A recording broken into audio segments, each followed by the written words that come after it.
Hello and welcome to Fan TV. This is the show that football fans are talking about. I am Toby Tarrant, and for the next 3 hours, I'll be welcoming you, the fans, onto our lime green sofa to talk about all things football. As usual, we'll be taking your Skype calls live on the show all night. If you've got something football related you want to get off your chest, Skype us or tweet us and join in the conversation. Here is what is coming up on tonight's show. Sunderland are on the sofa. They are playing Shrewsbury in the EFL Cup tonight. I'll be discussing the possibility of a relegation battle with the lads in just a little while. Watford lost 2-1 to Gillingham in the EFL Cup last night. Not the result they were looking for. We'll be talking all about that and more with our Watford representative later on tonight. Our Serie A expert Gianluca is here as well. He'll be giving us all the gossip and rumours on what's going on in the world of Italian football. And as if we haven't had enough of them, we have got another bunch of likely lads from West Ham here complaining about not being able to stand up. I reckon we must have had every single Hammers fan in the world on this sofa already this season. And of course, Wednesday night wouldn't be complete without Kim or Kim, the game show that is rocking the nation. That is what's coming up. And remember, we are live here Tuesday through to Saturday on Sky 212, Facebook Live and YouTube. You can watch us live on our website as well, fantv.me, and you can tweet us at FanTVUK. If you're on Skype, you can get in touch that way as well on the Fan TV channel, and we are also on Facebook. Just search for Fan TV UK. Plus, finally, if it is polls you are after, Twitter polls account is at Fan TV Polls UK. Get along to there and check out the polls that we are running tonight. But without any more delay, let's get a bum on the sofa. This is our Sunderland fan for the night. It's Lewis. Come on, Lewis.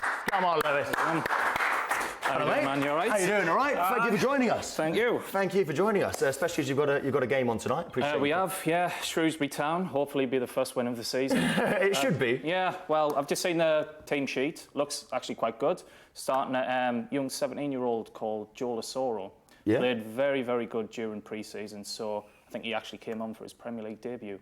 And you know, David Moyes always brings through very good young talent. Yeah, is he from the academy? Was he signed? We signed him from a Swedish side when he was 16. I believe that there was scouts, Man United, Arsenal. Obviously, Arsenal scouts everybody, but but we ended up signing him. And that suggests to me that the others didn't want him. Possibly. If I'm brutally honest, but, if he had the choice.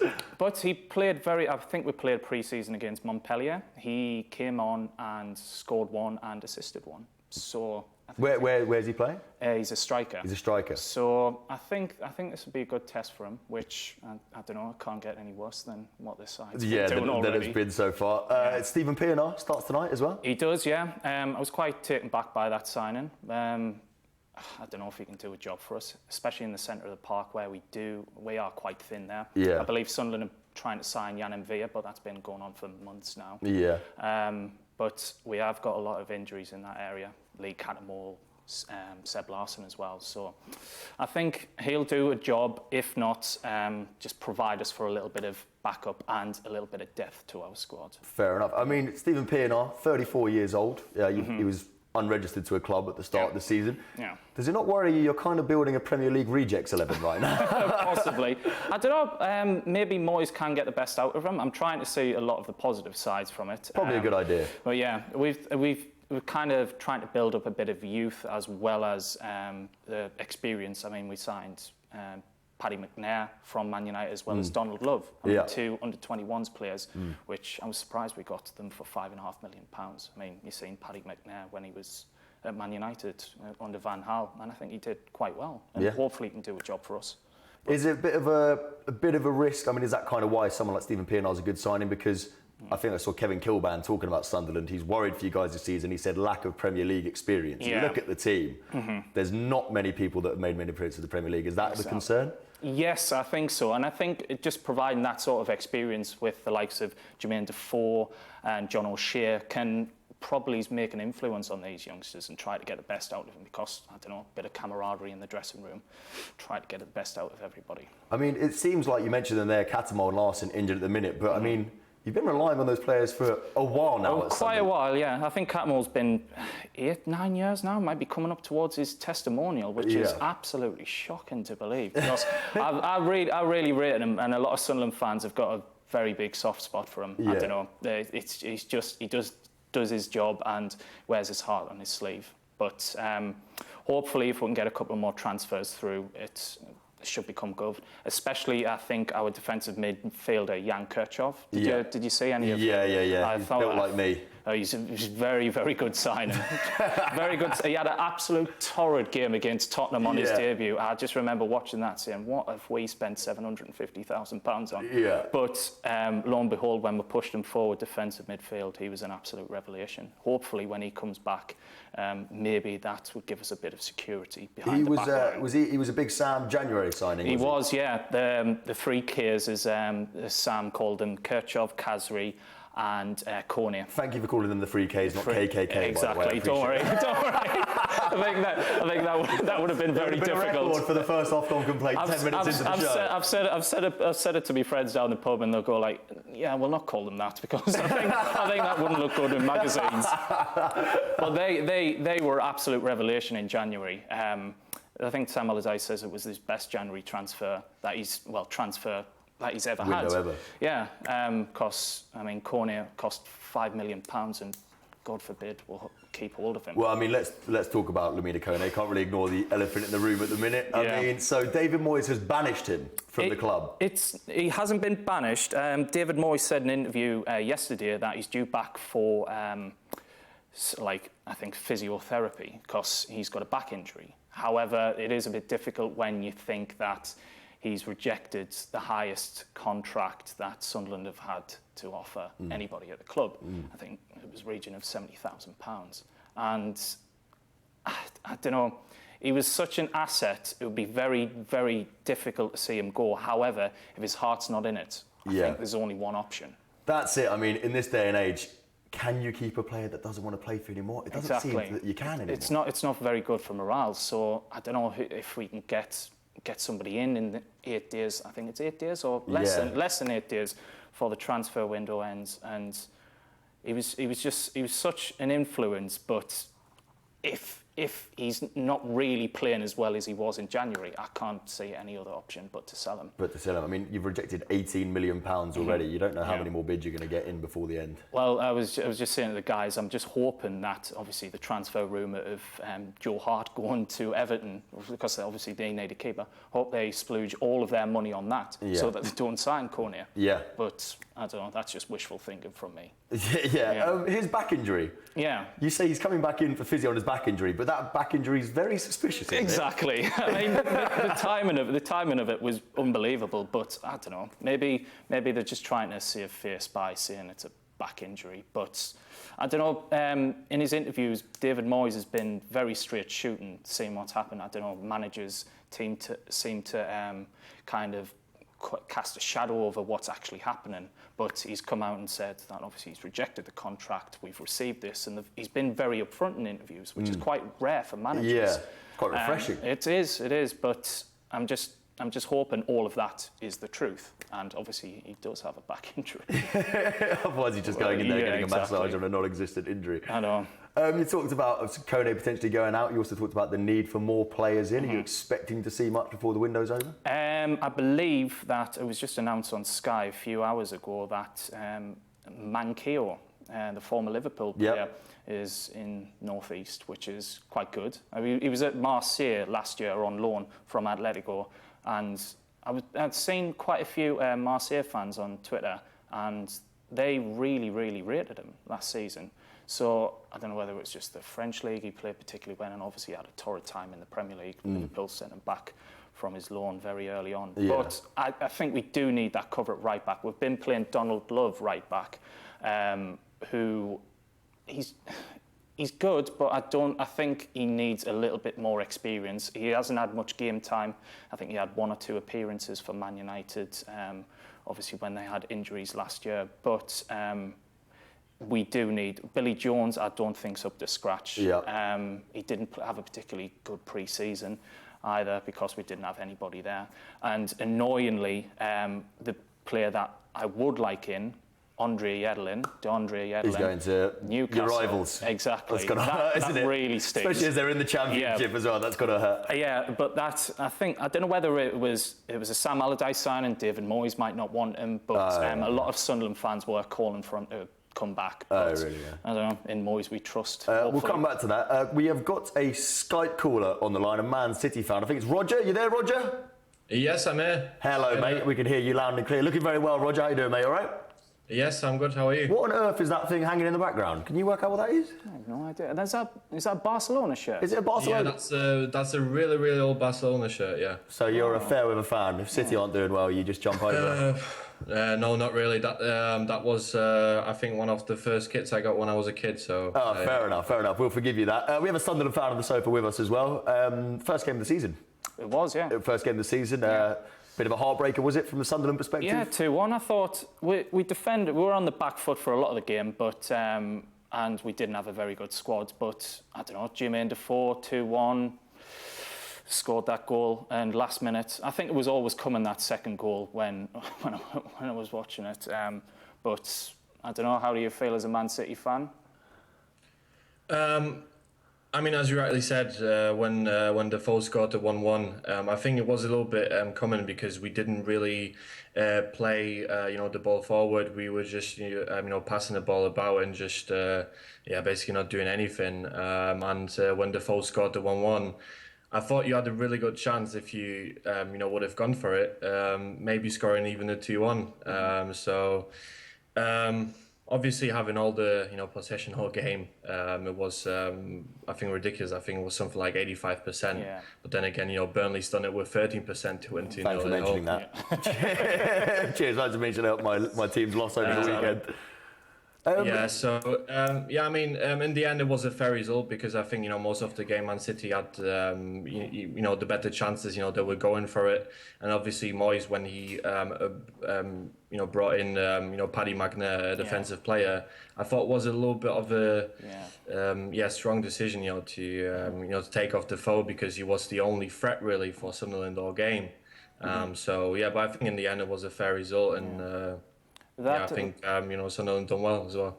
That Paddy McNair goal, do you think that he could have done more for it? Because, I don't know, when I was watching, it didn't seem like Paddy could have done anything. I mean, his position of his body moving towards the goal, people saying that he could have moved his head back or something like that, but it was all in a split second. Do you think he could have done anything about it?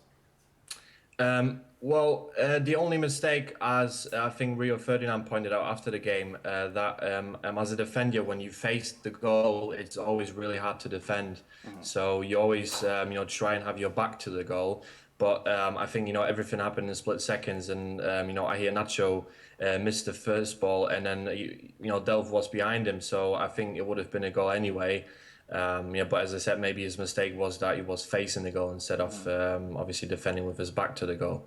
Is it kind of a mindset that's snuck into Sunderland out that when you are 1-1 away at City, which is obviously a hell of a result for you guys, is it the last few years of pain that means in the back of your mind you're thinking they're going to get a second one here? Exactly. I mean, the one that always sticks in my mind is the Carling Cup final when I was there, when we went 1-0 up at half-time. And I don't know, when Fabio Borini scored that goal, I don't know what noise I made, but it certainly wasn't a noise. Give us a recreation of I don't think I can. It wasn't a noise that came from a human. It's a noise you've never heard before or since. A crying girl with like a rhino being born or something like that. It was just absolutely bizarre. And then obviously the 3-1 that ended that. That was absolutely heartbreak. But I do, from that match, I do have a very soft spot for Man City fans because, I mean, it's very rare that a lot of the Sunderland fans do have a soft spot for City fans because of that match.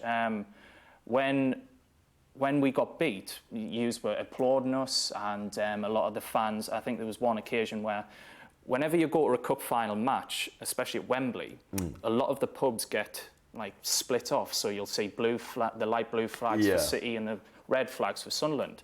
And there was a family that actually walked into a City pub, and the bouncers shoving them out, and then the City fans, quite a few of them, just come in, buy them pints and stuff like that. Oh, really? And a lot of the City fans on Twitter said that Sunderland fans were excellent, and Sunderland fans said exactly the same It's things. nice to hear a game City. played in the right spirits. Exactly. Even if it was a very patronising beer. Exactly. Have that. Go on, have that. I'll pay for that. Go on. You've got to have a win today. Yeah, exactly. We got to take a quick break. Roger, can you stick around, mate? We're going to take a quick break, and I want to talk to you about tonight's game, the Man City game. Is that all right? Yeah, absolutely. That's no problem. Perfect. We're going to take a very quick break, and when we come back, we'll keep on talking all things football. Sunderland and Man City, they both got games tonight, and we'll play a round of Kim or Kim as well. Don't go away. This is Fan TV. We're live. Cheers, Roger. Cheers, mate.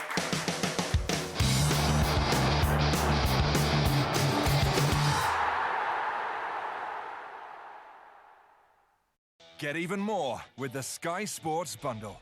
More Premier League matches with 126 live games. 3 times more than BT Sport. And enjoy new goals and highlights on your mobile. Plus, get a free 32-inch LG TV and a Sky Plus HD box. So enjoy more this season with 126 live Premier League games, mobile goals and highlights, and a free 32-inch LG TV. Search Sky Bundles or call 0800 151 2776. Sky. Believe in better. I'm here with these thermal goggles to show you how much heat these old double glazed windows lose compared to Everest triple glazing. Look where they're leaking all their heat from. You'll see on the right side here, the Everest triple glazed windows keep it inside where it belongs.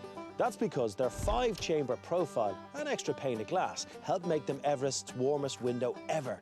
And they're now available at 1991 prices with Price Rewind. Fit the best. Fit Everest. So, say you was after a loan go.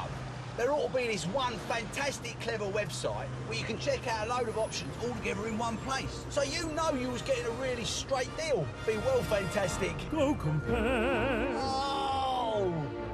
It's all good news, there's loads to choose at Go Compare. Fantastic! From loans to plastic, they're quite fantastic. Oh. Nothing quite compares to Go Compare. Fantastic!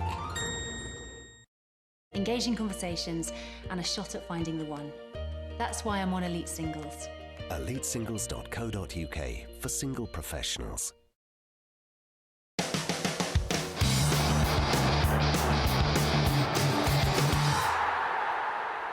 Hi there, welcome back to Sky 212, Facebook Live and YouTube. Toby Tarrant here on Fan TV. And as always tonight, we are playing a round of Kim or Kim.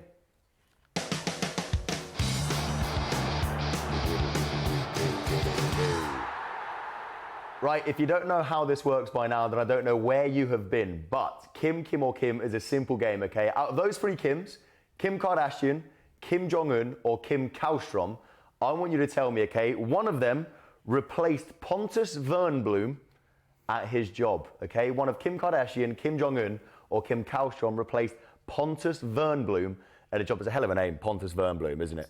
Distinguishedly Swedish. if I was a betting man. It is suspiciously Swedish, I'm not going to lie to you. It sounds like a Harry Potter character as well. But get in touch on Twitter at FanTVUK and play Kim or Kim. And Sunderland, of course, we've got our Sunderland fan with us. You've got your own KK or K.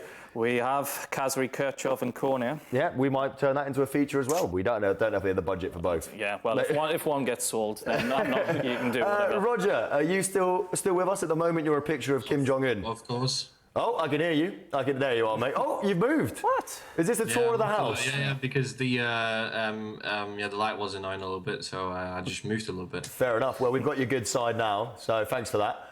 But what's going on in these pictures in the background as well? I'm getting quite nosy here. What's going on in the background there? Yeah, that's all the family pictures from holidays from the past years. Oh, very nice, very nice.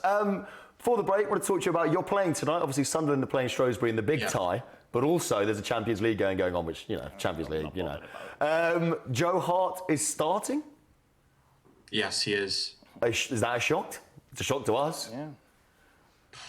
I think it's going to be a good farewell game for Joe, to be honest. I think, as I said last time, when I was on the show, obviously it's very sad to see for a Man City fan, someone like Joe Hart being replaced because he just, I think he is kind of now Mr. Man City. He's been around for just over 10 years.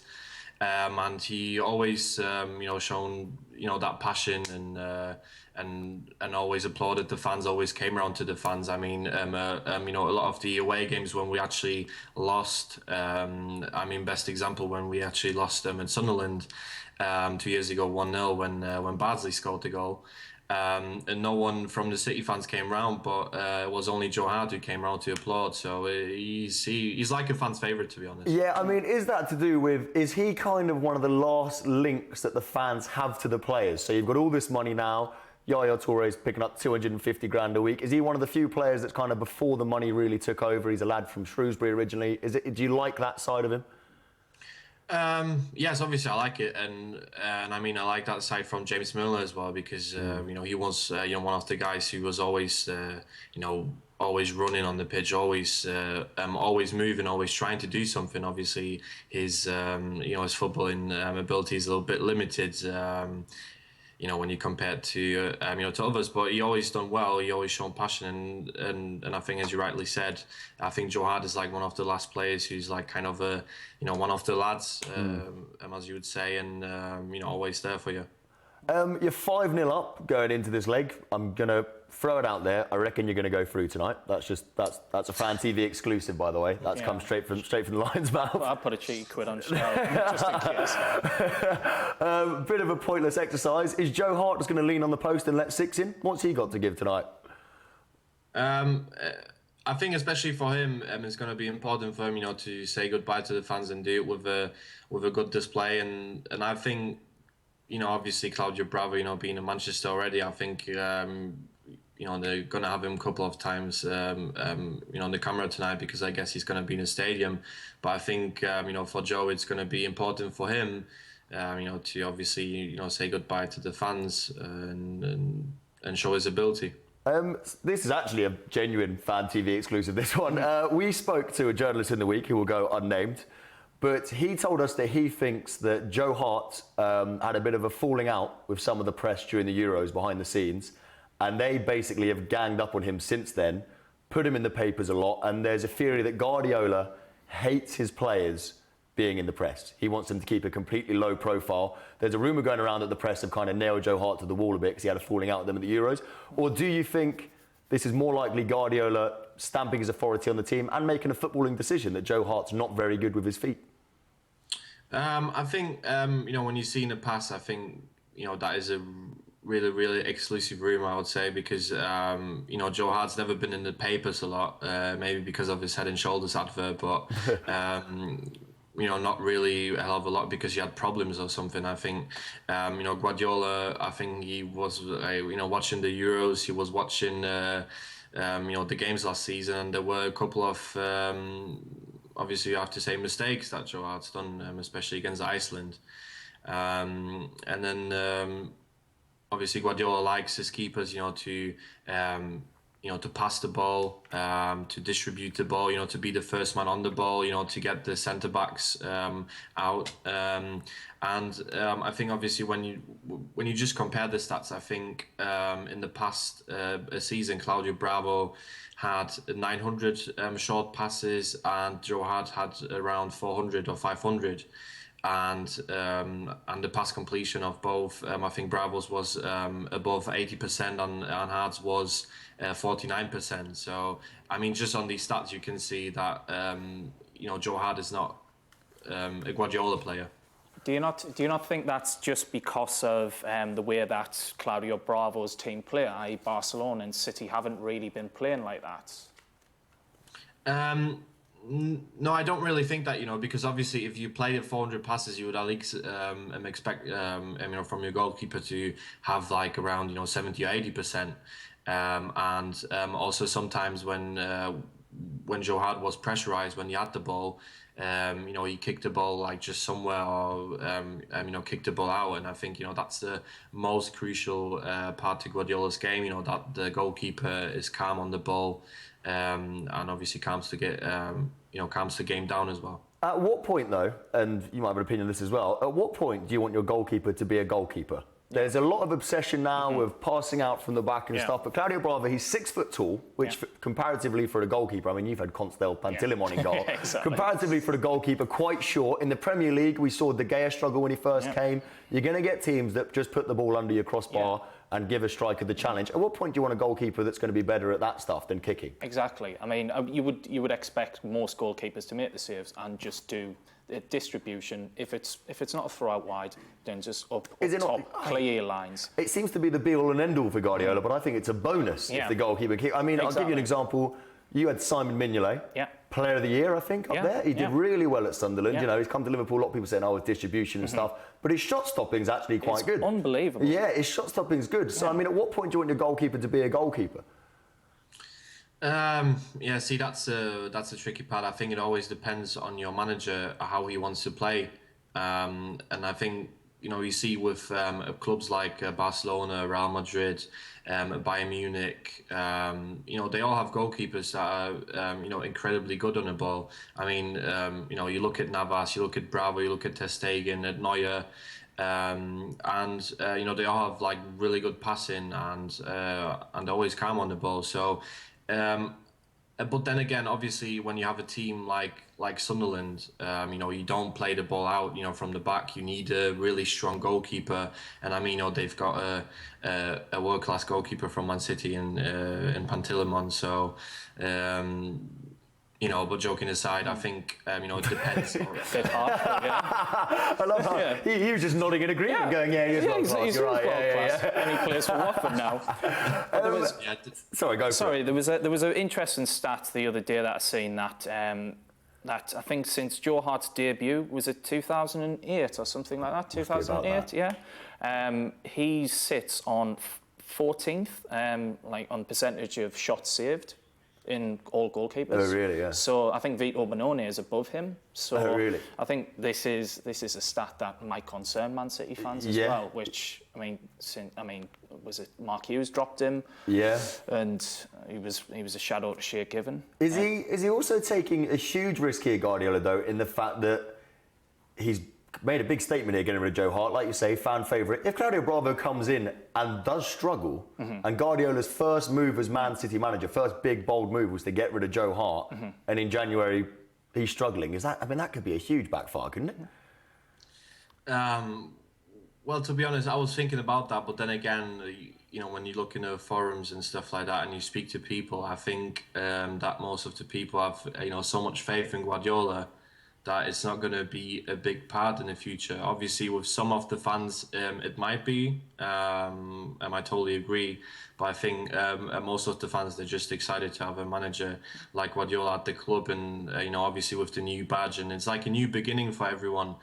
Because in the past 2 years, seriously, I've been sat in a stadium sometimes, and you feel like a deep aggression like coming in yourself. It's because you see the players, just like running about. Best example, Yaya Toure in Madrid. I mean, what was he doing there? Was he on a stroll or? I don't know. It was really frustrating the past 2 seasons to see the players just walking about, just putting their heads down. And not showing any passion, but but as I said, I think most of the fans will have faith in Guardiola, and they're not going to slate him because of when Bravo does a mistake or two. Quick one: are you going to watch the game tonight?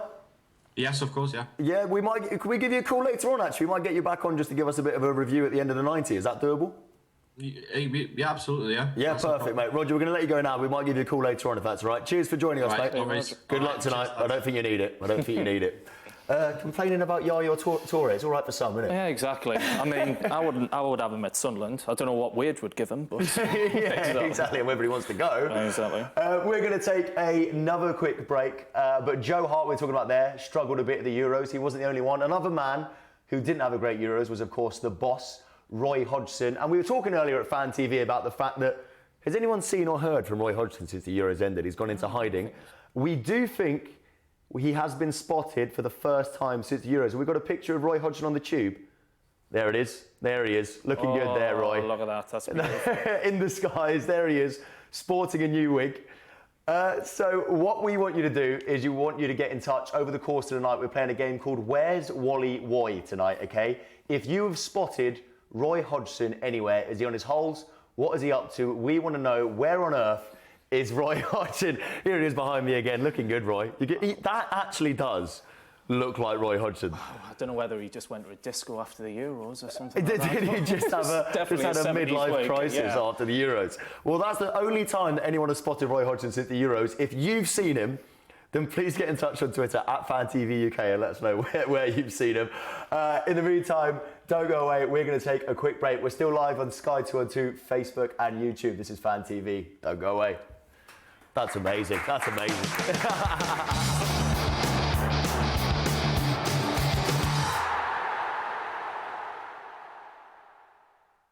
Get even more with the Sky Sports Bundle. More Premier League matches with 126 live games. 3 times more than BT Sport. And enjoy new goals and highlights on your mobile. Plus, get a free 32-inch LG TV and a Sky Plus HD box. So enjoy more this season with 126 live Premier League games, mobile goals and highlights, and a free 32-inch LG TV. Search Sky Bundles or call 0800 151 2776. Sky. Believe in better. Can we get travel insurance even though some of us take medication? Sure you can. But I've got my hip. And I've got my high blood pressure. And I've got... Nigel. Can we all get cover? Sure you can. Stay Sure specialise in travel insurance for pre-existing medical conditions. So can I go scuba diving then? Sure you can. Our policies cover all kinds of activities. Yes! Call us now on 0800 054 2256 or go online to staysure.co.uk and quote TV offer to get 10% off the base premium of all policies.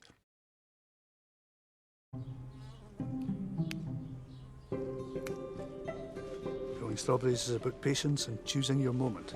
When our strawberries are ripe, it's a race against the clock to get them picked when they are at their prime freshness. We can get these strawberries picked, dispatched and into the little store the next day. Well, most of them anyway.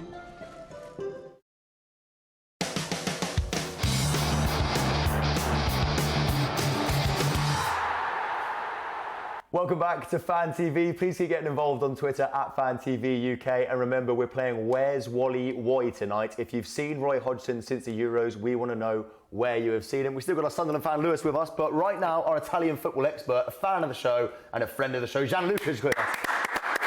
Gianluca, hello mate. Good to see you. How you doing, all right? Good, how you doing? All right. See you more than I see my mum nowadays. I know, glad to be back. Love this. Pleasure to have you back. I love how our Italian football expert was coming on and Jane, my boss, just ran on and just gave me a pizza menu in our most borderline offensive feature of the night so far. At least you didn't start off by going, hey! Yeah, well, no, but next time you're on, that's exactly what I'll do. I don't really like the selection in here, though, to be honest. No, as our resident pizza expert. You know. When we do get fans on together, because we like to mix it up and stuff, and we always try and find a link. Sometimes it's tenuous between who's on the sofa. We were sitting going, Sunderland and Italy. There's nothing we could think of in common. Vito Bonone. Vito Bonone, yeah. Paolo Di Canio. Yeah, they're there. Plenty. Yeah. There's plenty there. You're an Italian football expert. What's going on over in Serie A at the moment? Roma, that's the big story, isn't it? Last night they absolutely lost it in the Champions League against Porto. Got a very, very credible 1-1 draw last week in Portugal. And then yesterday they went 1-0 down, and then all of a sudden everyone lost their heads. De Rossi went in, clattered, someone got sent off. Palmieri, who came on to basically shore up the defence, came on, he clattered someone else as well. He got sent off. And then Chesney thought he was on a jolly little lark with the lads, and he ran out of his goal, and Miguel Layun took it past him, and then set Porto on their way to the Champions League group stage. 4-1 in the end on aggregate, was it? Yeah, something ridiculous like that. And that's is that the end of Francesco Totti in the European Champions League? Unfortunately. I mean, there was that photo doing the rounds on Twitter where he was literally looking so sombre on the corner flag as if he was going to kill every single one of them. Oh, really? And, the Roma team. And it's such a shame that he's going to come to the end of his career. He's never really contested for the Champions League. They've never really got to that stage where they get to the quarterfinals, the semi-finals, let alone the final. And he's going to end it. I mean, he's won the World Cup with Italy, which is obviously a fantastic achievement. Yeah. But Champions League is what you want as a club player. Is he going to retire there, or is he off to China, America? No, definitely. I think this is his last last season in football. I mean, he's always said he's been a one-club man. He's been with Roma from the start. He's had plenty of offers over the years, the Real Madrids, the Barcelonas, and he just said no to every single one. He is a legend in every sense of the word, isn't he? And they're a dying breed at the moment. I mean, De Rossi is similar to him, not obviously of that status and that stature at Roma, but, you know, not many players say to themselves, you know what, I'm going to come up through the youth ranks, I'm going to stay and play for one club. I'm just not going to get that anymore. It's the same with managers. I mean, apart from Lee Catamol. Lee Catamol. There's another link. Exactly. There's another link. And you've got some hot totty in Sunderland as well. Hey. Oh, really? You haven't seen them? Really? I don't know. I was just trying to be nice. Apparently not. Yeah. Sorry if you're watching from Sunderland. They're all lovely. They're all, yeah, don't forget, he's got to go back Stand there. up, lady. Other stories coming out of Italy. I mean, Serie A started last weekend. Serie A started Juventus as well. began with a bang, my old club. Yeah, I mean, Higuain comes on 8 minutes after, you know, comes on to replace Mandzukic or Dybala was up front, came on, scored, erupted Juventus Stadium. This is what he was brought to do, be the goal poacher there. And, you know, Juventus start with a bang. They want that 6th consecutive title, and they've started as they mean to go on. Is it going to be a one-horse race? Is the Champions League thing maybe good for Roma in the Serie A? I mean, I've said on the show before, Juventus's weakness at the moment is their midfield. They've lost Pogba, they've got Marchisio who's out until November, December.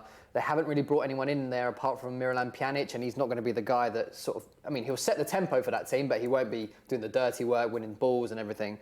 So if they are going to come head to head, and you know Roma keep winning as well as Juventus, then it comes to those games, and the likes of De Rossi, Strootman can take the initiative in those battles. Maybe they could win those games, edge themselves forward in the title race. But for me, I see Juventus as winning it at a canter as well as the Coppa Italia. But the Champions League this season is what they want, and they were linked with Blaise Matuidi today, who could be a fantastic signing. In that midfield, I mean, obviously he's got that engine, that drive to be that great box-to-box player that they've lost in Pogba, they lost in Vidal the season before as well. Yeah. So, I mean, he'd be incredible for them. What about the two Milan clubs? I mean, I don't know how you feel. It's sad seeing the two Milan clubs not involved. Are they going to be any threat to the big boys this season? I mean, the likes of Milan and Inter have always been synonymous with the Champions League for me as well. Growing up, watching it on the telly, and you knew that Inter Milan or AC were going to be, you know, getting to the latter stages of the Champions League, and obviously tearing Serie A to shreds. Inter went that. I mean, when Juventus got relegated, Inter won the league title 5 years in a row, and only 3 teams have done Italy, Juventus, Torino, and Inter. But I mean, now they're just a shadow of their former selves. I mean, Frank de Boer's come into Inter. He could be a good guy to steady the ship. He's brought in a few good players, but like Milan is the worst. You know, 7-time winner of the Champions League, and they're just bringing in absolute rubbish in that club. Berlusconi has sold the club now. They've got new Chinese investors. I don't know which way that's going to go. If there's going to be, you know, an inundation of players that are going to go, oh, you know what, I'm going to go and take Milan. They've got so much money now. Go and get my wage. But you know, it's just a graveyard at the moment in those two clubs, and it's a real shame. But you know, like some Milan might be losing a few players as well this summer. There was talk of Romagnoli, who had there was a bid in for him for Chelsea. This week with Chelsea, hasn't he? Did they reject a bid? 35 million euros. They said they touted it as today. He's 21. 21 years old. He played for Roma before. I haven't seen too much of him, but there's a lot of good talk in Italy surrounding, you know, he should be the man to partner Rugani at the back, who plays for Juventus, for Italy going forward. And, you know, Conte likes those sort of like young Italians to come and play in his team. Could be a really good partner for Zuma as well for Chelsea. So if they get him, they've been wanting Koulibaly the whole summer. But Napoli keep raising that price. I mean, 60 million they're quoting now? It's ridiculous. He's only been there 2 seasons. He's had 1 good season for Napoli. Oh, really? So, I mean, it's just getting ridiculous. Another player that's been linked a lot with the Premier League, got a hat-trick on the weekend, Bacca. Carlos Bacca. Is he coming over? I don't think so. I mean, he rejected West Ham earlier in the summer, a couple of times, I think. And there was talk of him potentially going to China. There was talk of him going to Arsenal at one point as well. I think he's staying at Milan for this coming season. He might leave in January, you never know. Money talks. He's quite old though, isn't he? Yeah, he is. He's 30 years old, I mean, he was very good at Sevilla, especially when they were getting to the Europa League finals, winning them, obviously, as their cup. You could just name it the Sevilla Cup, really. But, yeah, he's top scorer for Milan. I mean, for what, you know, the team that they had last season, he was able to chip in with quite a few goals, ended up being their top scorer, 20-odd goals last season. And obviously West Ham were desperate for a striker this window, obviously losing Andy Carroll's a big blow as well. So. And we've talked about the Serie A and the Milan clubs being a former shadow themselves. I think the attendance in Serie A is lower than ours is in the Championship. Yeah. It all seemed to happen quite quickly that the Serie A kind of folded in on itself. Yeah. What happened? I mean, it was really big in the 90s, especially like people coming to watch Football Italia. That was on the weekends, and they'd always show one game at a time. And like, you know, the likes of Gazzo went over there, Ince, and there was like that big, you know, players were going there. You had like Ronaldo was going to play there. They grow since they've come up from Serie B back in 2006. Yeah. So they're the more ardent fans. I mean, a couple of seasons ago in the Champions League, there was that time when Higuain scored a last-minute win. I think it was against Arsenal, and the guy on the sideline went absolutely mental on the megaphone. That was a very good video. And it was basically, it looked like it was rehearsed, but it was so good how, you know, it happened live and everything. Yeah, and you don't see that much video, anymore. So yeah, I mean, as part of it, is Italian football boring? It's kind of, is it an unfair reputation? But the famous Nicca 1-0, there's still an element of that, isn't there? I mean, yeah, the catenaccio was a big part of Italian football as well for the Italian national team, obviously going 1-0 up and then defending for your lives and then getting that breakaway goal at the end. I mean, Italy did it at the Euros so well under Conte. But yeah, it's just a lack of quality, a lack of great players that are, you know, choosing to go over to Italy. You know, like I mentioned, the likes of Ronaldinho, Ronaldo were going there in the early noughties. You know, Maldini was there, Nesta was there. Even the Italian players, they've just dwindled in quality over the years. And there isn't that golden era saying, you know, you had the likes of Del Piero, Totti, obviously coming to the end of his career as well. Pirlo, Gattuso won the World Cup, and after that, just you forget as well that Inter won the Champions League with Mourinho. Exactly. That was such a brief blip, and then it just went that was the beginning of the end. Well, Liverpool up against Milan twice in 3 years in the final. There was it Inter Juve, the all-Italian final? Milan Juve, I mean, at Old Trafford. That was the most boring game ever, to be fair. That was a classic. One of the only times I've actually turned the TV off after 90 minutes. Yeah, no, it was a tragically bad game, that one. We've talked about players going out of Serie A. Any going for the Premier League over there? Quadrado's been talked about a lot. Also, please tell me Balotelli's leaving us. Is he, please? I love you, Mario, but come on, mate. He's got so much baggage, and it's just been, I mean, his plight as well as a footballer over the last few years has been nothing short of catastrophic. But he might go to Nantes in France. There was talk of him today. That was a bit of an outlandish rumour. Yeah. Bruma. First Bruma of the night. Yeah, first Bruma of the night. Yeah. Bologna as well. They've got quite a bit of money at the moment. They might partner with Mattia Destro, who used to play for Roma. So that could be a really good partnership as well, under Donadoni, ex-Italian manager. But Quadrado's quite a funny one, actually, because he was a revelation at Juventus last season. I mean, I still keep in contact with everyone that worked there, and I worked with there, and they were just basically, you know, praising him to the highest heavens. He was exactly what they needed, a goal-scoring winger who came in and basically changed everything. He was one of those guys who basically, obviously Juventus had that really awful start to the season last year. I think that was me leaving. So they've never been the same since. They talk of little else. Yeah, exactly. Where's that guy that used to get our team? The press conferences. And basically, he came in, he changed that team. He had a really, really good understanding with Dybala and Morata. And I'm really surprised that they haven't gone back in for him and taken him on a permanent deal, maybe on a loan again. There was talk of Milan earlier on in the transfer window as well, but Milan are just basically trying to get cast-offs and sloppy seconds anywhere at the moment in time. So perfect. Right, we're going to take another quick break. Don't forget as well, we are still playing Kim or Kim tonight, and the clue is that one of either Kim Kardashian, Kim Jong-un, or Kim Kallstrom replaced Pontus Wernbloom in his job. Either Kim Kardashian, Kim Jong-un, or Kim Kallstrom. There they are. Which one of them looks like they would have replaced the Pontus Wernbloom? Get involved on Twitter at FanTVUK. We'll be back in a couple of minutes. We're live. Stick with us. Cheers, Gianluca. Good to have you back, mate. Always a pleasure, never a chore.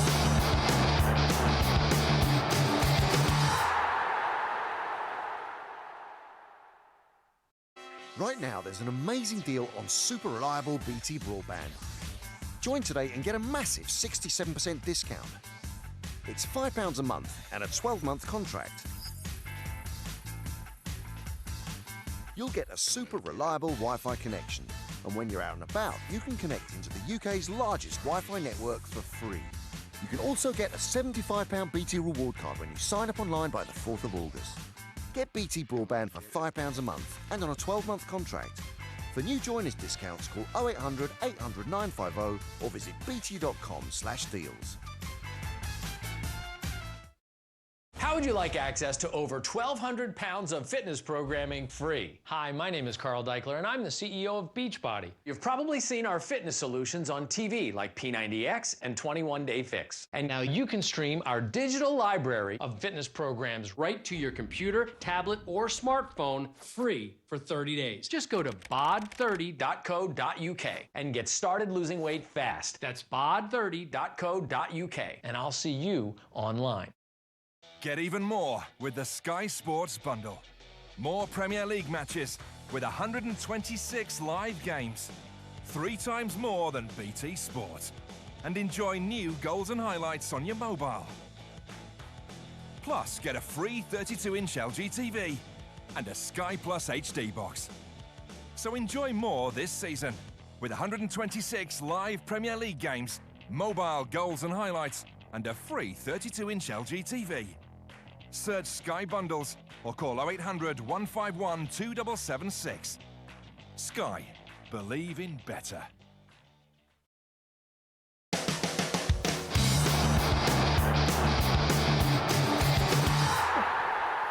Welcome back to Fan TV. We're live on Sky 212, Facebook and YouTube. Toby Tarrant here with Lewis, our Sunderland fan, Gianluca, our Italian football expert. And before the break, we were playing Kim, or Kim. I asked you which one out of Kardashian, Jong-un or Kallstrom replaced Pontus Wernbloom at his job. Lads, you had a hunch. Oh, yeah.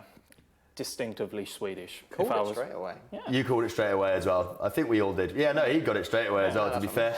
You sure Pontus Wernbloom isn't a North Korean name? I don't know. He might have been on the front cover of E, and then Kardashian could have taken over that. He might have been. Very possibly, very possibly. I can reveal, of course, it was Kim Jong-un. No, it was Kim Kallstrom who replaced Pontus Wernbloom in a job. But what a great round of Kim, or Kim. We'll be playing that later. Stick around for more of that. It's Kim, or Kim. And also, yeah, keep getting involved on Twitter. If you've seen Roy Hodgson, some of you have got in touch already. If you've seen Why, since the Euros, we're playing Where's Wally Woy tonight. If you've seen Roy Hodgson anywhere since the Euros have ended, we don't really care if you make it up. Get involved on Twitter to @FanTVUK. We were talking at the break, briefly we touched on it. We still got the picture of Woy up as well. He has been spotted on the underground in disguise, because obviously he can't walk around England safely at the minute. So, I mean, there were other disguises, but he just really liked that one. Yeah, he really did. I wanted him to wear that on the touchline. I was there at that game actually in Nice against Iceland. I thought, so was I. That would be that little jolly excursion. Exactly, it would have been the one good moment of shining light in the whole game. I would have respected him more. Yeah, I would have had more respect for him if he did that. Just rubbing his face, wearing that. I would have watched it. We were talking at the break very briefly about Italian fans. You were saying how they kind of dwindled, but they also have a reputation of being a bit of nutters as well. Not my words, in case there's any watching. I mean, a couple of years ago, Arsenal played Roma in the Champions League, and I remember there was a massive news burst on like Sky Sports, you know, those big yellow tickers at the bottom, and you think, bloody hell, what's going on?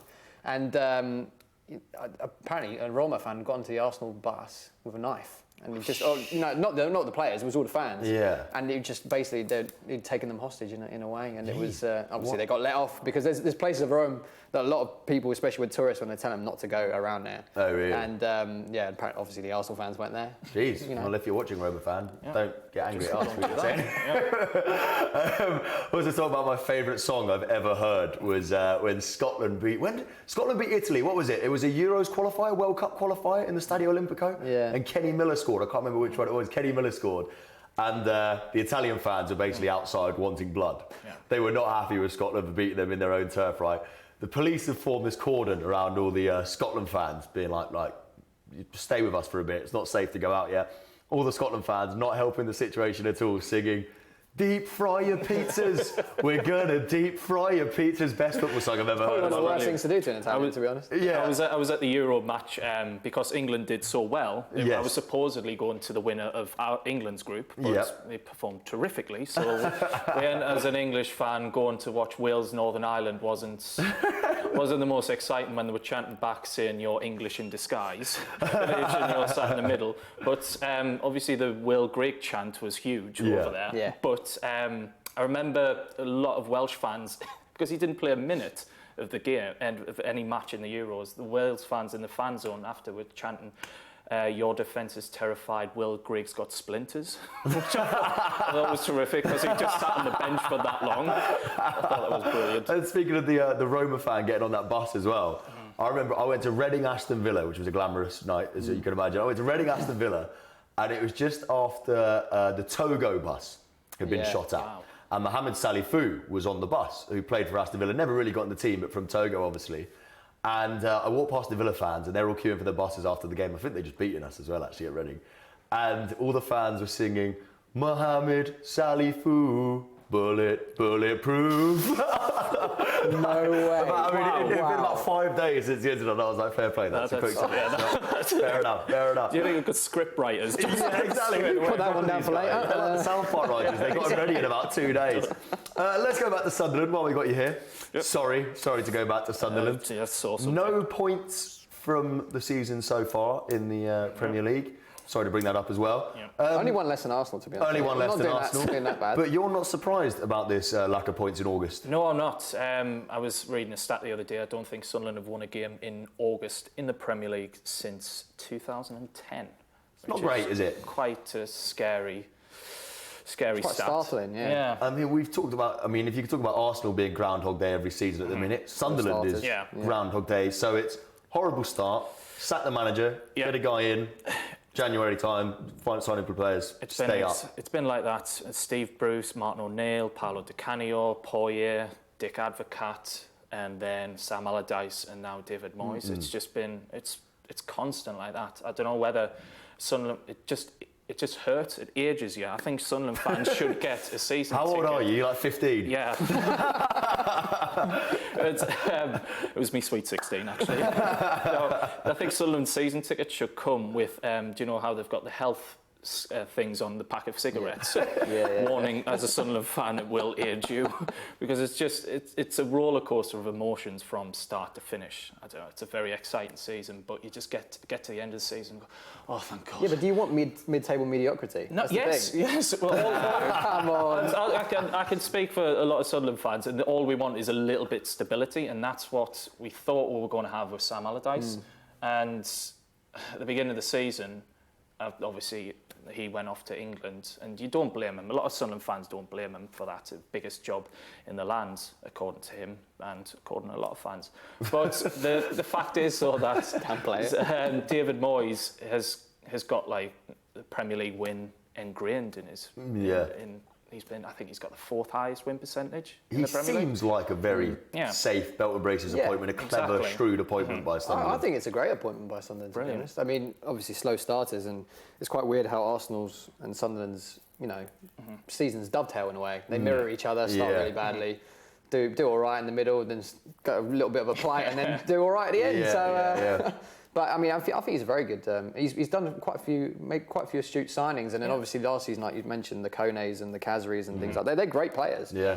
Sunderland haven't got a dearth of quality. It's just a matter of getting those players, gelled and playing together. Kirchhoff is great. I think he didn't really get a great time at Bayern Munich, and obviously he's come here for first team football. And I think if he sits in front of that defence and he can provide that security, like you said, and if you were to bring back Jan Envia, who another one who had a good season at Sunderland, it's building from the back. That's what you want. You don't want to throw together this mesh and this salad of players, and which has happened in the past few years. And Ricky Sprazier was one. He was made permanent manager, brought in a lot of rubbish. Let's not beat about the bush. The other thing as well is when you've got Jermaine Defoe in your team, you've always got a chance. That's one thing that the other teams down there don't have is that guaranteed goals if he plays every week. Lewis, you're going to leave us soon. I want to talk about this Virgin's 2020 that you're heavily involved in. Can you tell us about that? I don't know if anybody's seen the campaign that FSF, the Football Supporters Federation, did. They have actually got partnership with Virgin Media, huge partnership with them. And they are trying to, I think the 2020 campaign, trying to get all away tickets subsidised to £20. And Southampton are actually sponsored by Virgin Media, and it'll be a lot of surprise for Premier League fans who are actually going to the Southampton match. Virgin Media are actually given £10, I don't know whether it's in cash or vouchers, but to those Premier League fans who have paid £30 on the gate, they will give you £10. Oh, really? And I think it's very good because I mean, the Football Supporters Federation have been doing excellent work. They managed to get it down to £30 through a lot of campaigning through Premier Leagues and the FA and stuff like that. But the 20's Plenty campaign, I think, is just going to work wonders, and fair play to Southampton. I mean, it's a brilliant campaign. I think the footballers will agree that the money... and also with Sunderland, when you are, you're not like Birmingham, you can kind of get everywhere for 2 hours. You've got some serious trips in your hands, Yeah. It's crazy money. I don't understand why a lot of Premier League teams are not doing it. I mean, I paid £35 for an Arsenal away ticket. But you don't consider the journey there, and then obviously if you're going to get a train back or a hotel or something like that, it could be £200. And also the thing that where suddenly they change the fixture kick-off time or date at the last minute. It happened with us against Leicester last season. Absolutely, there were Leicester fans who were going to boycott the game, and I think they got a refund in the end from Sky. I mean, you can't change the game a week before. They even say in the rules that it should be 4 weeks in advance. That's when the television picks are made, and then you can't just say, oh, you know what, they're first and second in the league. Yeah, it's crazy. Get it together. It's crazy. And I mean, we talked about Jan Kirchhoff coming from Bayern Munich. A season ticket's £104 there, which is absolutely mental. Lewis, I'm going to let you go, but you've been awesome, mate. So thank you so much for joining us. We'll get you back on later in the season to have a Sunderland catch-up. That'll be up to you whether you want to join us or not. And we'll talk more about that 20's Plenty as well, because I think it's a bit of a shame that Virgin Media is subsidising it, not the FA. It would be nice, wouldn't it? Right, we are going to take a very quick break. Lewis is going to leave us, but thank you so much, mate. That was awesome stuff. Don't go anywhere. Keep your tweets coming in as well. Don't forget, where is Wally Woy? We're still playing today. If you've seen Roy Hodgson since the Euros, he's kept a low profile. We want to know where you have seen him. We've got a 3-minute break coming up for you. Don't go anywhere. We're still live on Sky 212, Facebook and YouTube. Stick around. Cheers, guys. Thank you, mate. Awesome stuff. Cheers.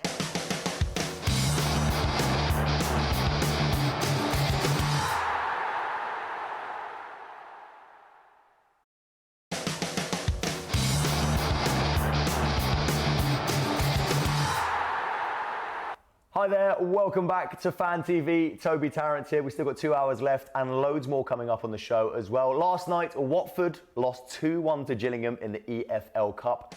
Not the result they were looking for, it has to be said. We'll be talking all about that in just a few seconds' time and more with our Watford representative.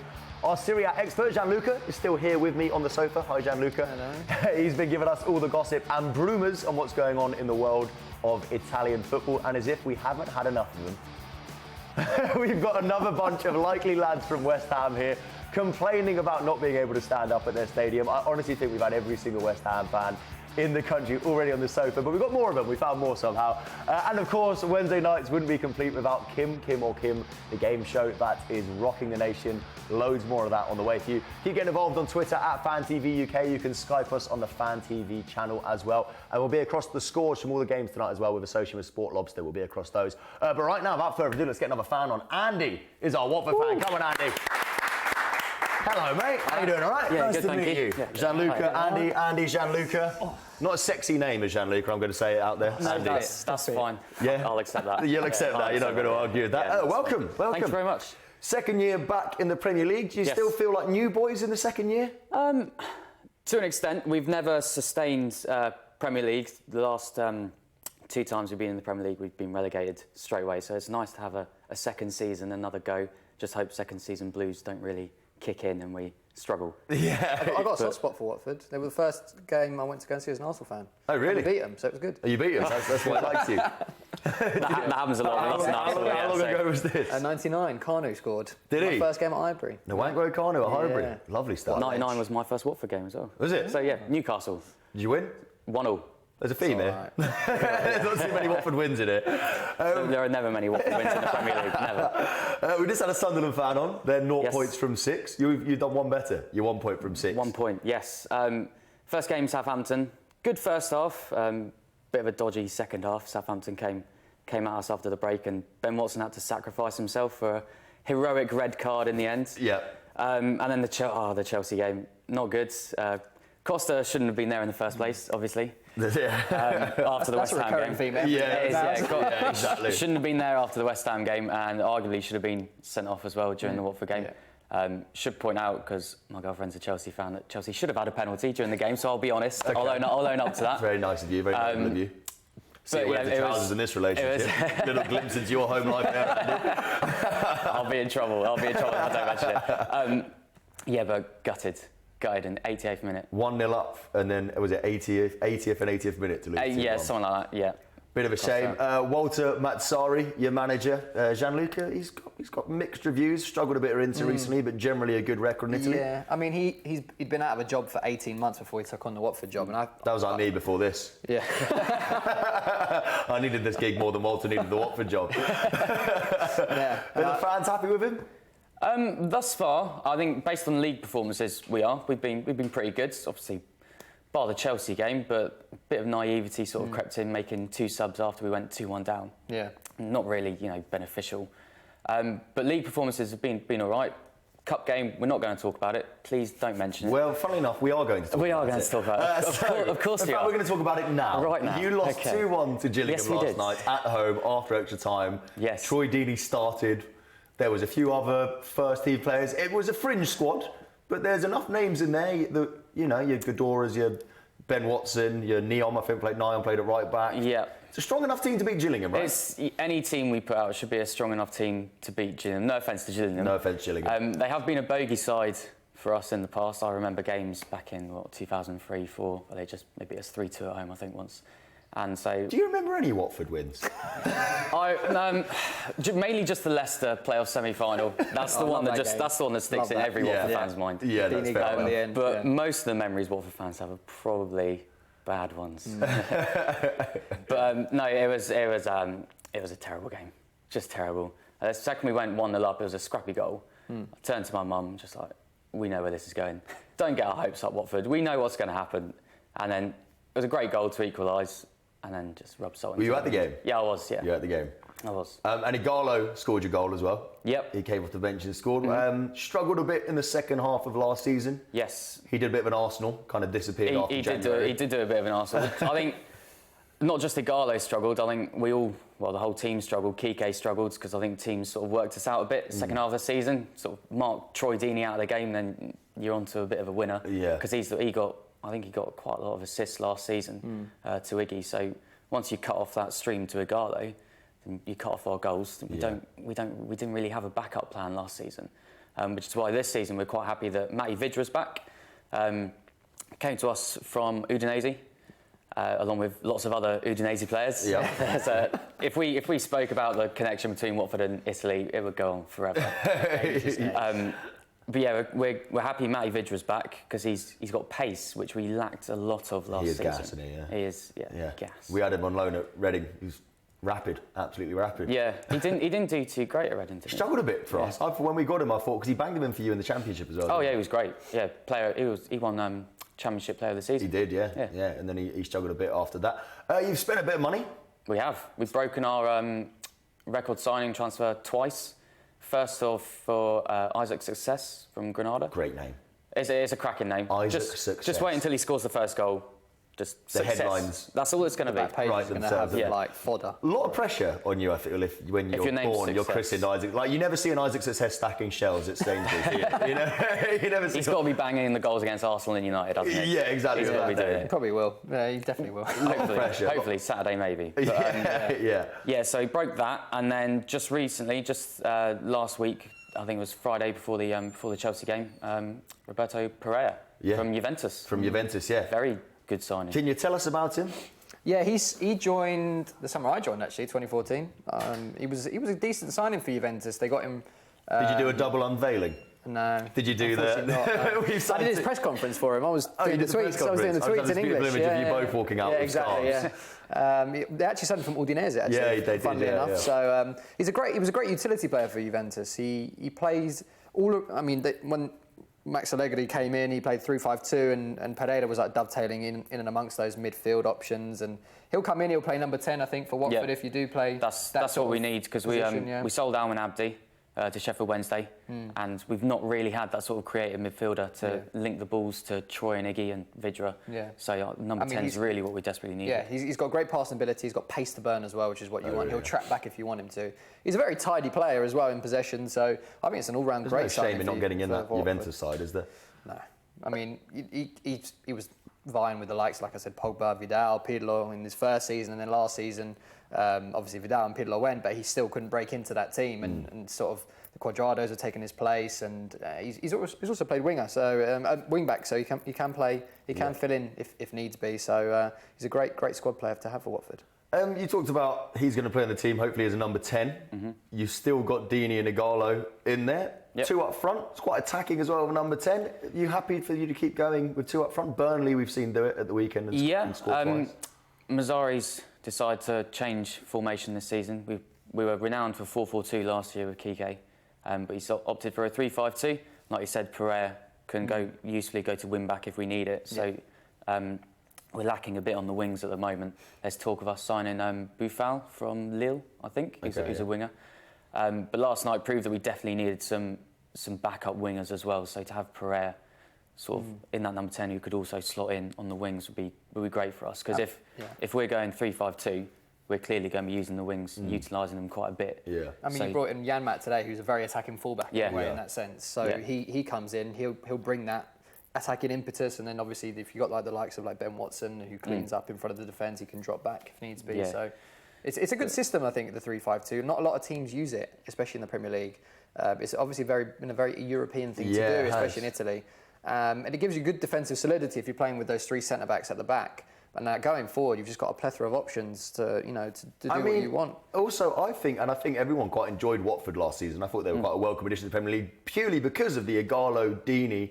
The two's coming back in a big way, isn't it? Strike partnerships. I mean, I grew up in the 90s where Little and Large is what you wanted. You had Niall Quinn and Kevin Phillips. You know, you had strike partnerships. Then they died out. Everybody tried to copy the Barcelona model. It must be quite nice seeing 2 people up front. It was great. Yeah, Troy Deeney's the first name on the team sheet. So you just got to find someone that can complement Troy. And Iggy, I think he scored the most goals in England through 2015.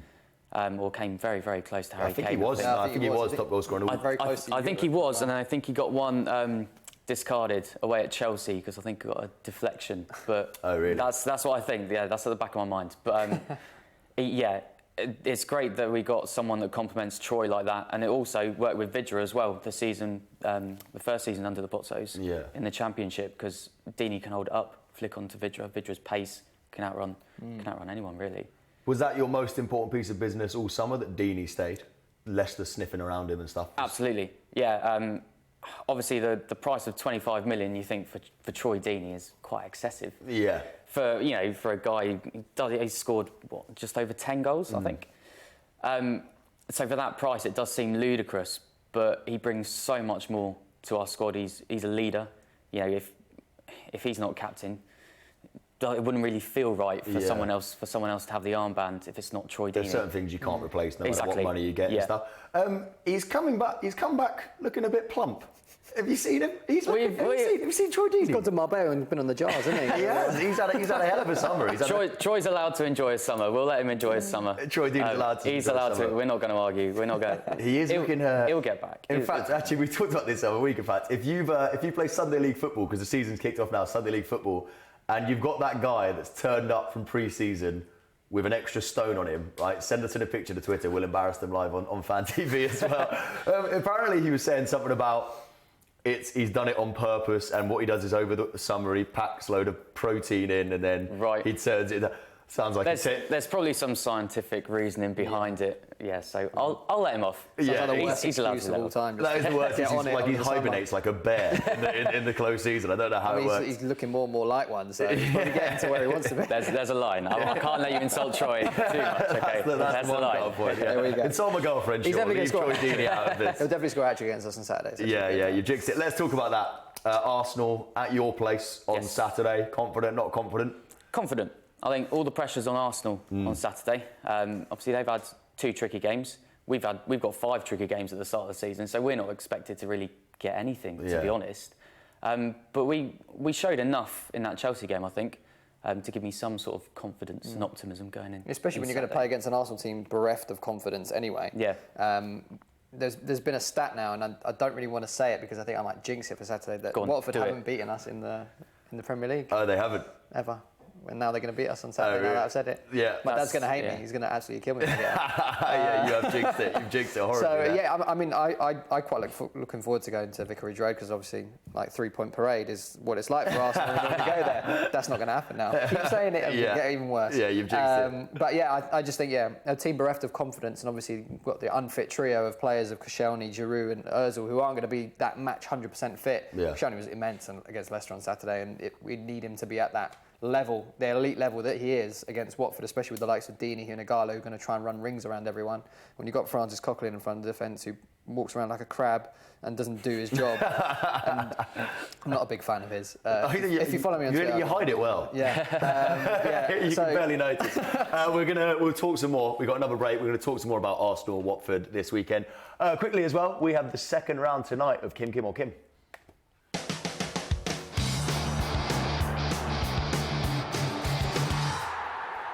Right, welcome back to the second round of the night of a game of Kim, Kim or Kim, the game taking the nation by storm.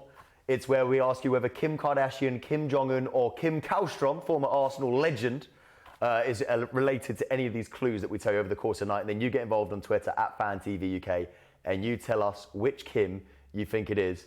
I know which one I want this to be the answer of, okay, this one. One of these Kims, either Kim Kardashian, Kim Jong-un or Kim Kallstrom, their favourite holiday destination is Ibiza. I know which one I want it to be. But don't forget, not only if you've spotted Roy Hodgson, if you've ever spotted Kim Jong-un on the dance floor in one of the clubs like Cream and Ibiza, please send in a photo of that. Although I'm sure if there was a photo of that, it would have gone viral. It would be with us already, wouldn't it? But there is the clue of the night. Yeah, that would be the dream one. Imagine a picture of Kim Jong-un and Roy Hodgson in Ibiza this summer. That's the dream. If anyone's got a picture of that, it's worth big money to us at Fan TV. Dancing along with Sam Allardyce to Rihanna. Have you ever seen that video? Yeah, I've seen the video of Sam Allardyce. And Peter Crouch as well. There's a good dancing video of Peter Crouch. If those four have torn up a dance floor anywhere in Ibiza in the summer, let us know. Get involved in your tweets. We're playing Kim, Kim or Kim across the evening. I'll reveal that answer a bit later on. Right now, we're going to take a quick break. Don't go away. Which one do you reckon?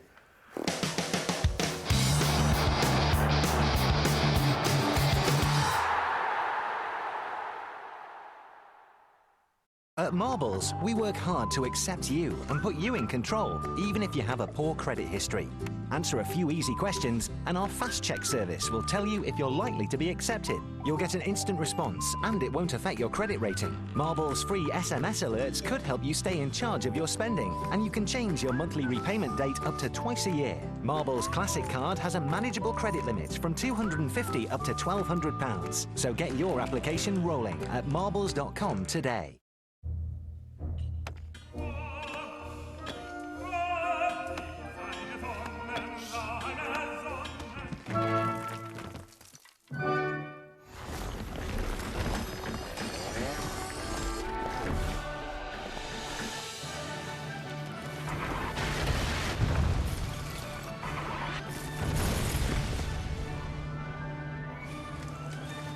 Game of War. Play for free on the App Store.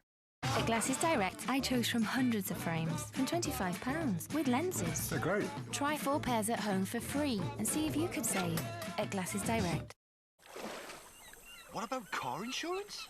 Imagine this fantastic website where you can check out a shed load of companies. Be fantastic, would that? None of those annoying pop-up adverts. Nothing fantastic about them, Boris. The exact right quote in minutes. Fantastic is the word, Boris. Go compare. Insure your wheels. Fantastic deals that you know where. You'll soon discover your ideal cover. Nothing quite compares to Go Compare. Fantastic!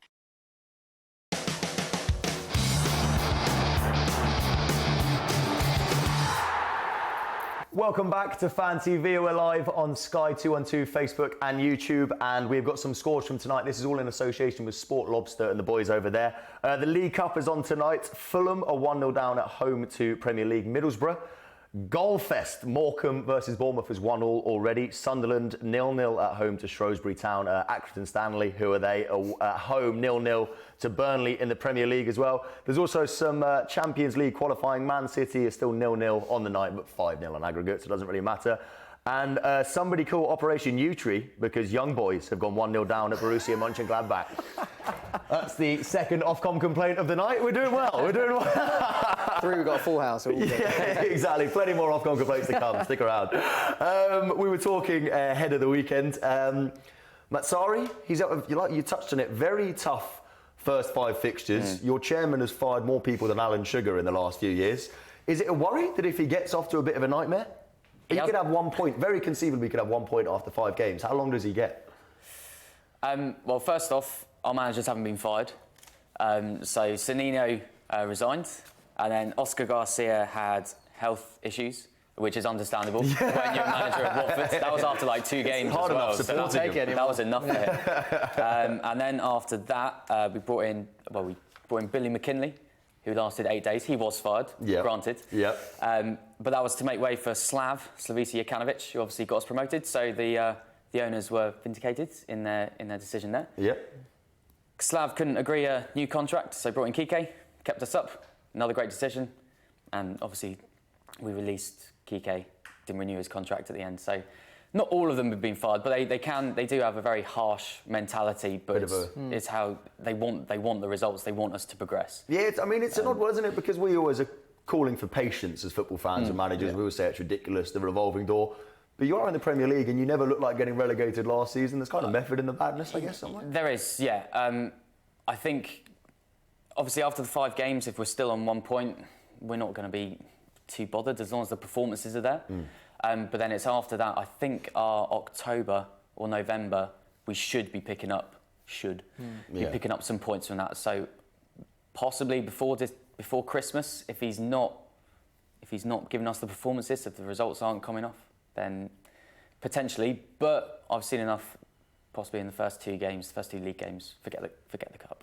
Yeah. We're not touching that yet. But the first 2 league games, we played some good stuff at times, so I think we can definitely pick up some points from the team. So you lost 2-1 at home to Gillingham last night in the League Cup. But on a serious note, do you care about trophies this year, or is it another season where we touched on second season syndrome, obviously a bit of a renowned thing? Do you care about a cup run this season? I do to an extent. Obviously, Premier League survival is the key this season. We need sustained success and comfortable success in the Premier League. So that mid-table obscurity, which that Sunderland fan would be craving, we'd love it. We'd love it as well. We'd take it as well. I'd be ecstatic with a top half finish. But like last season, we got to the FA Cup semi-final. We were relatively safe. So we thought, we could get a trophy this season because it was mainly just Manchester United was the last big boy sort of in the cup last season. So I'd take Premier League survival first, but then obviously if we're at a comfortable stage, we can sort of turn our attention to a cup run. Then I'd definitely try and go for it. Fair enough. Would be great. Quique Sanchez-Flores touched on him last year. Best looking manager ever. Looked like John Hamm from Mad Men. Gorgeous. Wasn't he? He was gorgeous. He was an absolute dreamboat. He was. He really was. Now we got Mazzari. He's got a bit of weight on him. Not as suave. Other way on the spectrum. He looks like a bad guy. Looks like a bad guy from The Godfather or something, doesn't he? He does, Well, what happened with Sanchez-Flores? There's lots of rumours, he had I think the main problem is he had no plan B. We were playing these games. Obviously, the first half of the season, we were brilliant. No one could really work us out. And then it sort of started going wrong against Southampton and Swansea early January. And we were terrible. He was playing players out of position. I remember away at Swansea on a Monday night, Capu, our central midfielder, was playing on the right wing, and he kept playing Abdi out of position. Gerardo, who he specifically brought in because he knew him, he was playing him out of position, so Gerardo wasn't having a great time of it, and he's now left to join Quique again, which doesn't really make sense when the guy has been playing you out of position and you've not been playing well. You go back, but anyway, that's his choice. He had no plan B, which is why we're so happy that Vidra is back this season. I'd love him to get a good run in the team because so many of those games in the second half of the season were crying out for a bit of pace. So many, and we just had nothing. We ended up just lumping the ball up to Troy. Go on, Troy, try and head that into Agallo. Defenders just knew what we were trying. So that's where it sort of went wrong for Quique. And we love the guy. He is a beautiful man. He is. You shouldn't lose sight of the fact that he was the most beautiful Premier League manager in a very long time. Yeah. But yeah, the time was right for him to go, I think. Oh, really? Yeah, I did some research before I arrived. I got some stats. Thank you. Gianluca, you could take a few notes. That's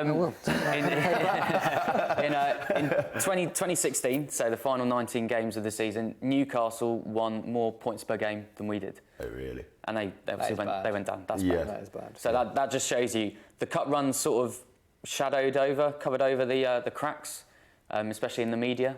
Oh, he's kept them up, got into a cup semi-final, sorry. But league performances. Yeah, I mean, Crystal Palace had the same problem where the FA Cup distracted them from the league and they plummeted as well. I mean, just the reason I asked about Forest is, I don't know if you're the same, Gianluca, as a neutral, and like you say, the press kind of were like, you know, he's got the FA Cup semi-final and they've never looked like getting relegated. It seemed harsh to a neutral, that's all. I agree. Like, to a neutral, it would seem harsh. Obviously, he came in to keep us up, and he's done his job. So why shouldn't he get a new season? And you never flirted with relegation. Oh, never. No, it never really crossed our minds at all, really. And you came in and you were playing actual decent football as well. It was excellent football. You know, like you said, it was getting to the point where it was lumping at the end when you were chasing games, but when you were controlling games as well, it was pretty patterns. You played good possession football. I remember that. That was our fourth win on the bounce just before Christmas. We ended up, I think, 1 point off Champions League before Christmas, something like that. It's ridiculous.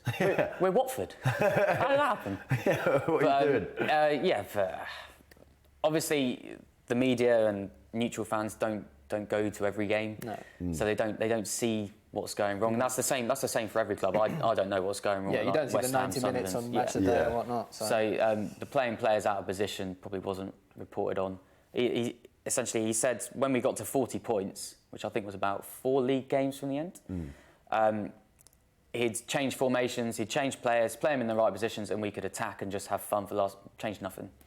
He didn't change anything, and it was just the same. I think after the Norwich game is when they sort of announced we lost 4-2 away to Norwich the night they got relegated. They announced that he was to go at the end of the season because that Norwich game was terrible. Oh, really? Yeah, awful. Yeah. 4-2 at Norwich. But yeah, we love him for what he's done. Yeah. He's welcome back any time, but the performances just not now. Just not now. The performances weren't great, so it was the right decision. Fair enough. So I mean, it seems as well. I'm quite surprised. A lot of people have a lot of angst towards their board and their owners and stuff. But we've had I had another Watford fan on as well, and although they've got a reputation for a bit of a quick turnover on managers and stuff, nobody's got any complaints with the board. It seems we love our owners. Really, we love them.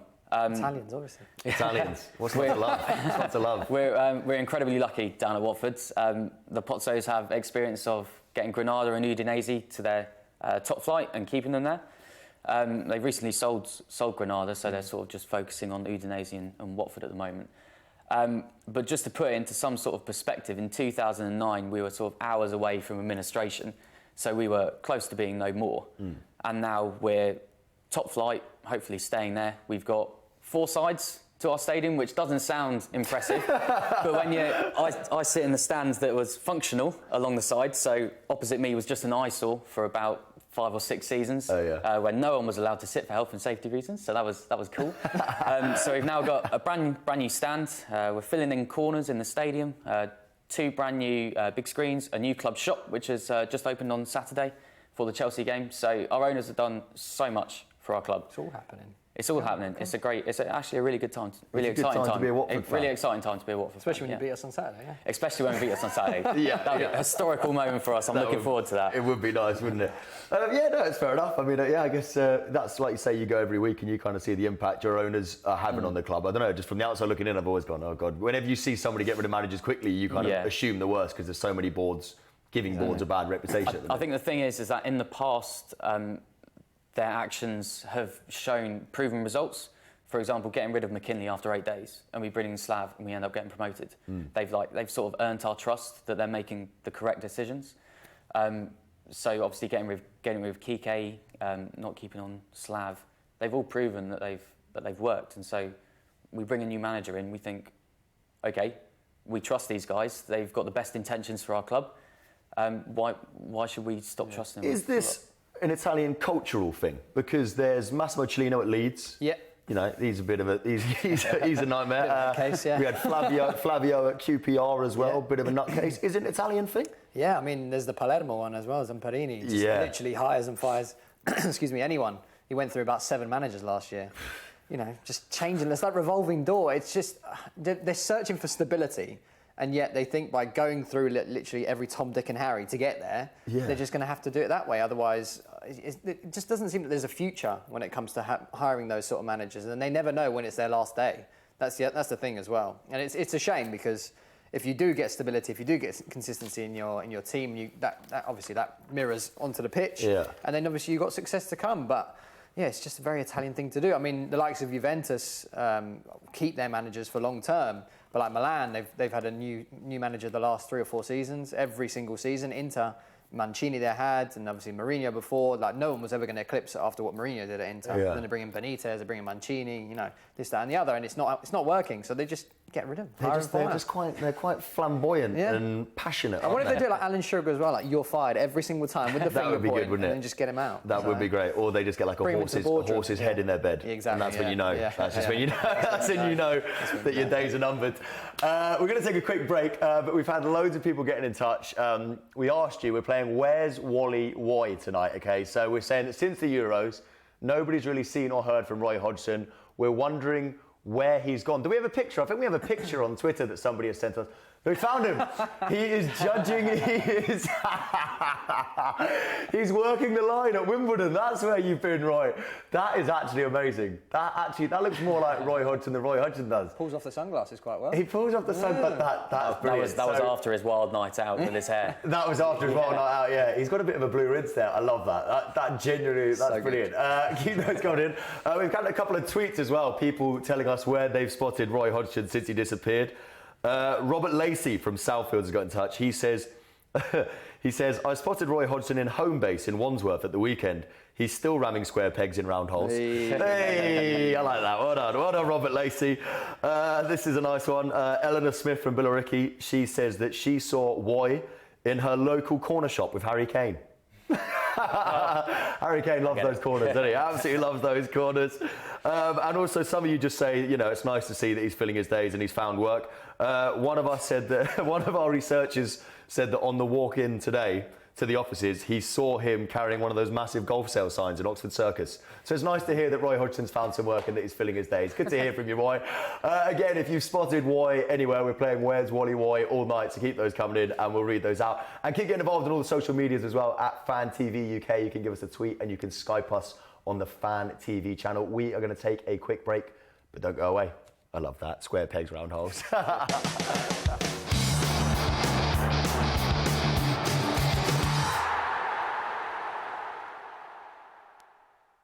In the heat of the moment, condoms aren't your first thought, but withdrawal is not an effective way to prevent pregnancy.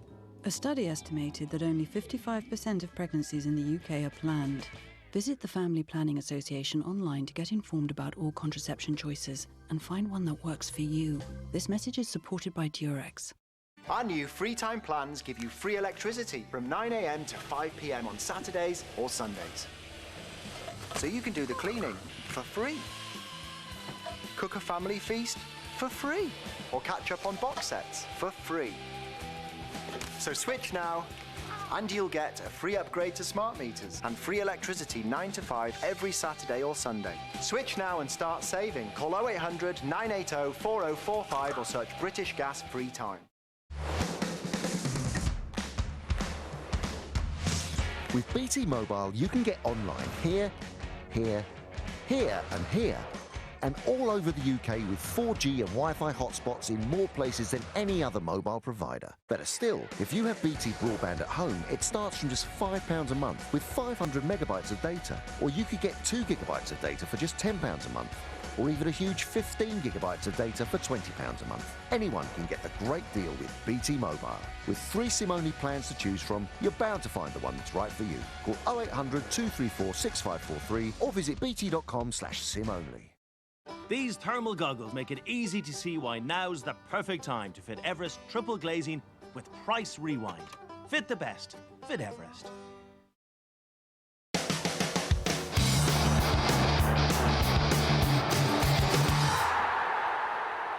Hi there, welcome back to Fan TV. We are live and we are across all the games going on tonight in association with the boys over at Sport Lobster. I can tell you Sunderland are still 0-0 at home to Shrewsbury Town in the League Cup. Morecambe still 1-1 away at Bournemouth. Middlesbrough still beating Fulham as well. That's away from home.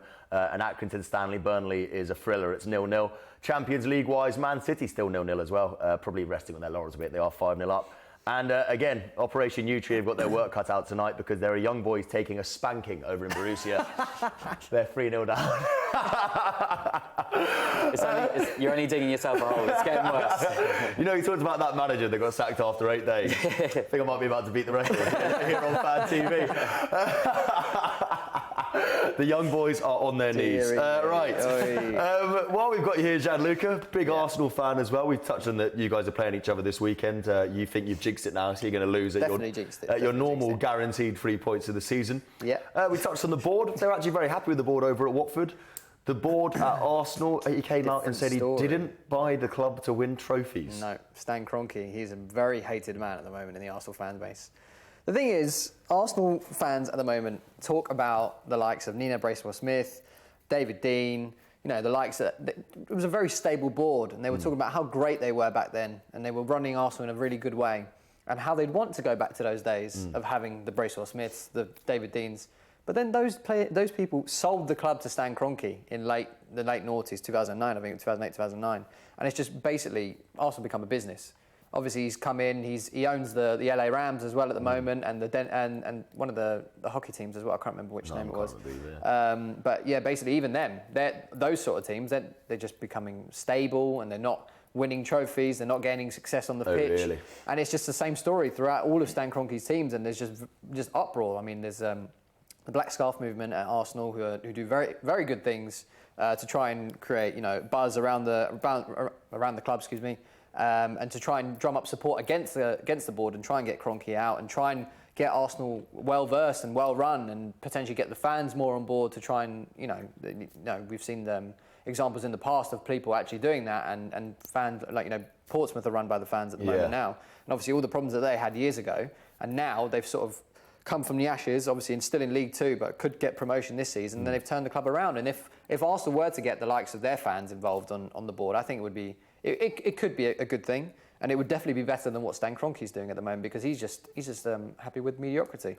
Yeah, I mean, it was interesting. I think I heard Paul Merson talking about it in the week. That have you ever known a club come into a season? Bear in mind, you finished second last year as well, with such a negative. Certainly a top four club or a big club. Have you ever known? It's the worst it's ever been as an Arsenal fan. It is, really is. I mean, they did a poll earlier this week. They said, how happy are you with Arsene Wenger as manager? And it was 49%. It's the first time in his tenure that under 50% of fans who voted have said that they're happy with Wenger at the helm. And it's a really awful time at the moment, because obviously unrest on the pitch, unrest in the board. You don't know if we're going to bring any more players in. I've made my peace with it. I've said we're not going to sign any more players until the end of this transfer window. If we bring someone in, great. If we can't, we've got to get behind the boys, especially against Watford on Saturday. But it's just, I don't know which way it's going at the moment, because we're either going to go on an 11, 12 match unbeaten run and blitz every single team that's in Premier League and Champions League and so on and so forth, or we're going to continue this plight. We're not going to get our first win until late September, early October, and then, you know, fans are calling for Wenger's head again, and there's just civil unrest. I remember the Liverpool game. Just awful atmosphere. People were leaving it obviously 4-1 down after 62 minutes or whatever it was, and just mass hordes of people were just getting out of the stadium and boos ringing out everywhere. It is a bit toxic over there. I went to the Emirates for your home game against Swansea towards in the last season when you lost there. Yeah. And there is a poisonous atmosphere at the Real Emirates at the minute. And fans were arguing amongst themselves as well. All the time. There's the first tut that you hear after 2 minutes every single time at the Emirates. The first boo, the first, oh God, missed that pass, missed that tackle. And I wouldn't want to be a footballer, especially Arsenal Football Club, to go onto that pitch at the Emirates and know that anything that I do is going to get scrutinised. I might score a goal and chip in with a couple of goals, but if I misplace a pass, if I, challenge someone, get booked, you're just going to get everyone on your back every single time. And it's basically an awful place to be at the moment. And a lot of players don't like playing there, I don't think. Away fans come to us now and, you can get a win, especially when you're at home. You want to go the whole season unbeaten at home. Yeah. I was mentioning that before a couple of weeks ago when I was on the show, and then obviously we lost to you. That went well. Hell of an unbeaten record, that one. Andy, I mean, I want to talk to you as a Watford fan. You talked about 9 hours from administration, or whenever it was, not too long ago. Are they being unfair? They did come second last year. I think part of it, luckily, yes, but they did come second last year, and.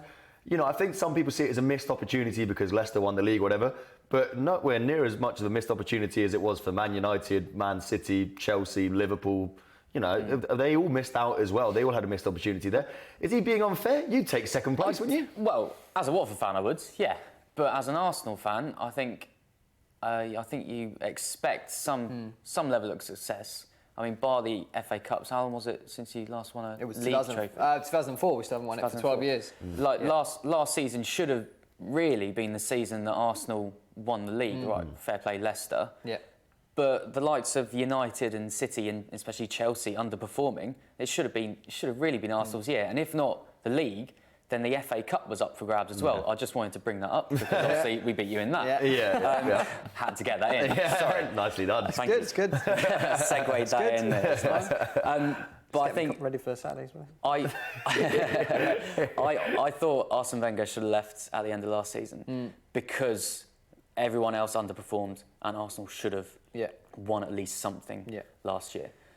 But I'm quite surprised he's still on. And especially you spoke about quite a poisonous atmosphere, you don't want that going into the start of a season. Not at all. My theory is that Arsene Wenger and Eminem are the same person, and that since 2004 they've been rubbish. Very true. That's my theory, is that they both needed to retire in 2004 and never work again. Quit while you're ahead. Quit while you're ahead, sadly. When you're in your heyday. I mean, going back to that point, when you finish above the likes of the Man Uniteds, the Man Cities, the Tottenhams, the Liverpools, every single team that you want to finish above, and you don't go on and win the league, it's staggering. And you beat Leicester twice. Exactly. They only lost 3 games in the league all season. We were the other team. A bit lucky, but we'll take it. And, I was of the opinion, especially that if we finished behind Leicester and Spurs last season, then Wenger should have gone. And that I say that with a very heavy heart because I still think he does a great job for Arsenal.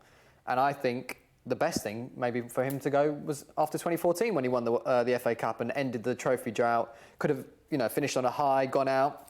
What a fantastic team, built a fantastic team there. Got the likes of Ozil, we're going to bring in Sanchez. Maybe a new manager would have come in and instilled his new ideas, kept it fresh.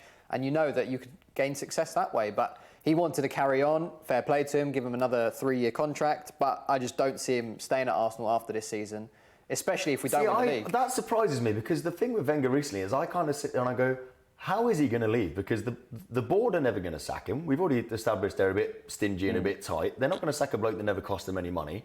He seems too stubborn to quit. Why is this year going to be any different? Why would he quit at the end of this year? I mean, coming to the end of his contract anyway. So and you don't think they'll renew? I don't think, especially with the level of the toxic atmosphere that you have at the Emirates and the civil unrest. You see people fighting, like you say, it's absolutely stupid.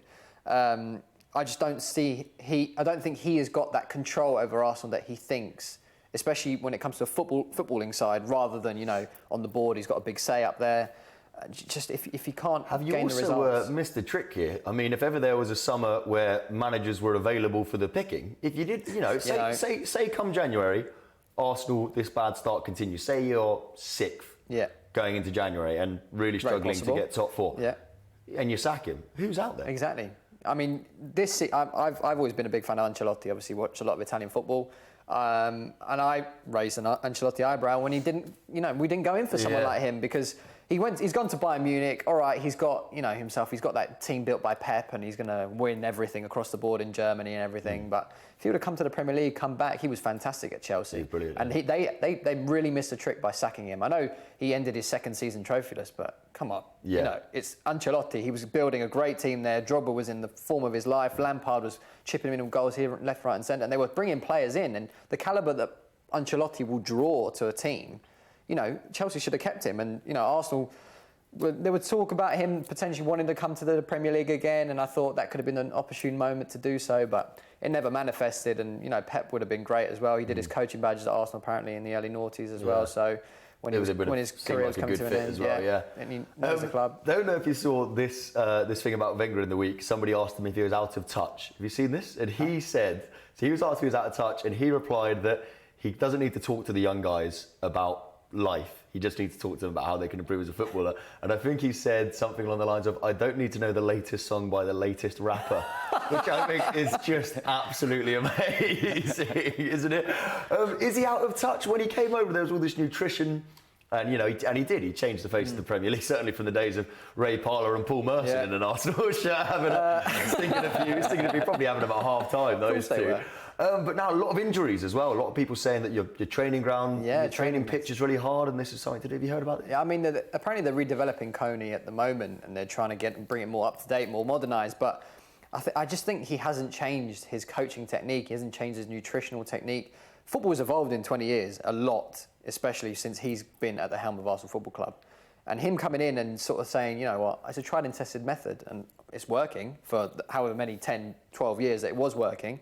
And now, like, you know, you said like the injuries, it's ridiculous that we lost Ramsey and Iwobi in the first game of the season. And they've come in and Iwobi had nothing to do the whole summer and he's come in, does his thigh. All right, Ramsey would have made a case for it because he just played at the Euros, but he didn't play in the semi-finals. So he had about 4 or 5 weeks off. Yeah. But, you know, you can't have these players dropping like flies. And if there are people like the Vardys and the Mahrezes who are rejecting Arsenal, you wonder why. Arsenal are a massive club. Yeah. Why wouldn't they want to come to us? Why wouldn't they want to play for us, you know, Champions League football every single season? Is there something inherently wrong, especially with Wenger, which I've begun to question it a little bit this season because of the way we've started. I haven't done so, well, it was the last year, but it would be a massive shame if he does go out and he does go out. I want him to go out in a blaze of glory. I want him to win Premier League. I want him to win the Champions League. And obviously, I don't see that happening unless we bring in a couple more stars to, you know, reinforce the ranks. Do you think that's been his problem as well? He wants to go out in a blaze of glory. Of course he does. He's not had that opportunity to. So is he just going to keep going? It seems like he wants to keep going until eventually. Was that first FA Cup win? Was that the time to go? That's what I said earlier. Yeah, I think it might have worked out for him a bit better, and he would have been held in higher regard among the fan base. There's a lot of people who are Wenger-ins, and now they become Wenger-outs, and I think it's an awful argument to do. Every time I meet someone new, they go, are you Wenger in, Wenger out? I just don't want to talk about that. I want to talk about the club. I want to talk about the players that we have there, the Ozils, the Sanchez's. Not whether the manager, you know, flop in, flop out. You don't want that. You don't want that in your club. And it's completely changed from the days of Graham, from the days before that of Howe, you know, of Houston. You know, it's just, that was when we had managerial unrest. And like with Wenger, we thought we had the stability. And the last few years have changed. It's like football's gone ahead of him, and he's being caught up in it all. He was revolutionary when he came in. His ideas were fantastic. I just don't think he's thinking about that. He's just thinking more about the club, because I think it's his baby as well. He could have left Arsenal majority of times, and he's come in. He helped build the stadium, and maybe he's got that tie. You know, he's got that tie with Arsenal. You know. Yeah, I understand it. He wants to lead the club better than when he found it. I'm going to interrupt you there. We have got a Crystal Palace fan with us on Skype, I think. Chris, are you there, mate? I am indeed, Toby. You all right? Hello, mate. We know each other. Chris and I go way back. He was on the show with us last week. How you doing, mate? I'm all good, all good. Very well. We've got a Watford fan on the sofa. We touched on it. You had very similar seasons last season. Got off to a flyer in the Premier League, then had an FA Cup run distracting you, and then fell away by the wayside a bit. Absolutely right. Yeah, I mean, I think Watford surprised a lot of people very early on in the season. But I think we were a bit of a surprise, but obviously we're slightly more established in that division. But like you say, it was almost a mirror. We both fell away at the same time, and you know, it was a weird time because obviously Flores ended up losing his job at Watford over it, and whereas Pardew was kind of saved by the FA Cup run. But I think personally, from my perspective, I was surprised to see Flores go. I think that was a mistake. I really do. But that's how the Pozzos sort of run their clubs. Yeah. So I think Watford fans have got to get used to that. Let's talk about League Cup last night. Different fortunes to Watford, sorry to mention it. That's all right. You won last night, 2-0 I think it was it in the last night? And Benteke started, came off at half-time, did he? That he did, yeah. No, it's obviously first win of the season, nice to get it out of the way. Obviously Blackpool, not the sternest of tests, and it's amazing how far they've fallen so quickly. I know a few Blackpool fans, and they're nice guys, and they can't believe what's happened to their club. You look down their lineup now, I just don't recognise anyone. Yeah, I think they had like 13 players going into this last season or season before, didn't they? Yeah, they are really struggling up there. But how did Benteke get on? Yeah, he did well. Was very impressive. Got a header on target in the first minute or so, which does that count as very well over at Palace? You got a header on target. Starts me to go on. I don't think it's probably to have an effort on target in the first couple of minutes just shows you that's what we've generally have been missing, any kind of effort from in the box this season, and a lot of last season as well. It's just people haven't been in there. But he's a proper striker. He leads the line. He wins an awful lot in the air, but he's intelligent with it. But also, it's what it does to other players as well. Because obviously, Wickham came off the bench and got a goal, and Connor Wickham's now gone from being, the number one striker, the only striking option we had, to being behind Benteke and trying to force his way into that team again. And that's going to push him to be the player we know he can be. Yeah, we're going to take a quick break, mate. Stay there. You're going to hang on, and then we're going to talk to you more about Crystal Palace when we come back. Is that all right, Chris, mate? Stick around with us. Cheers, mate. We are going to a quick break. We are still live on Sky 212, Facebook and YouTube, and we're going to keep talking all things Watford, Italian football, Arsenal, football, Palace, everything. We got it covered. Don't go anywhere. Stick around. Cheers, guys. Cheers, Chris.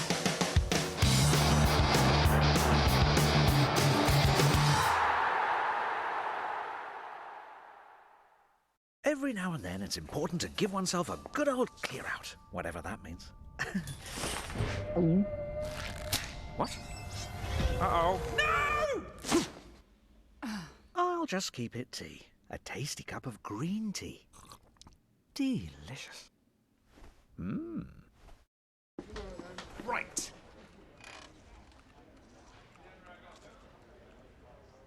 Jacket. With 50 free spins to get you rolling, there's only one mobile casino that gives you that real Vegas feeling. Leo Vegas. Gone to Vegas. Leave a message. Join today and go to Vegas whenever you like. Leo Vegas, king of mobile casino. Yes! Yes! Yes! Oh, yes! Ah, the sound of being accepted for a Luma credit card. At Luma, we've now said yes to 200,000 people. So if you've got poor credit, you could be accepted too. With credit limits up to £1,500 and no annual fee, at Luma, we say yes to someone every 6 minutes. So for a response in 60 seconds, go to luma.co.uk today. Luma, what would yes mean to you? Yes!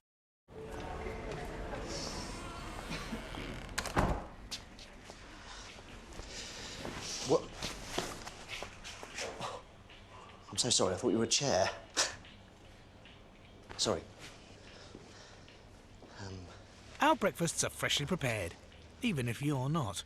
Like the all-in-one breakfast wrap. McDonald's. We make breakfast.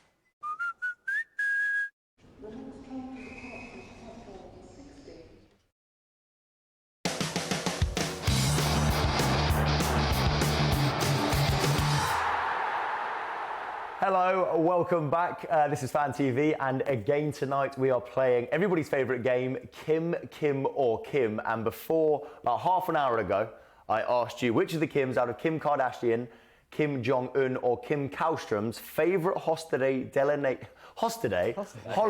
destination. I don't know what a holiday is. A holiday destination is Ibiza, right? And the answer, any idea, chaps? Tough one, isn't it? Kardashian, Kallström or Kim Jong-un?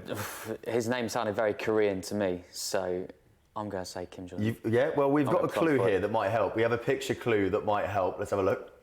We got that? There we go. Who does that look like dancing in a,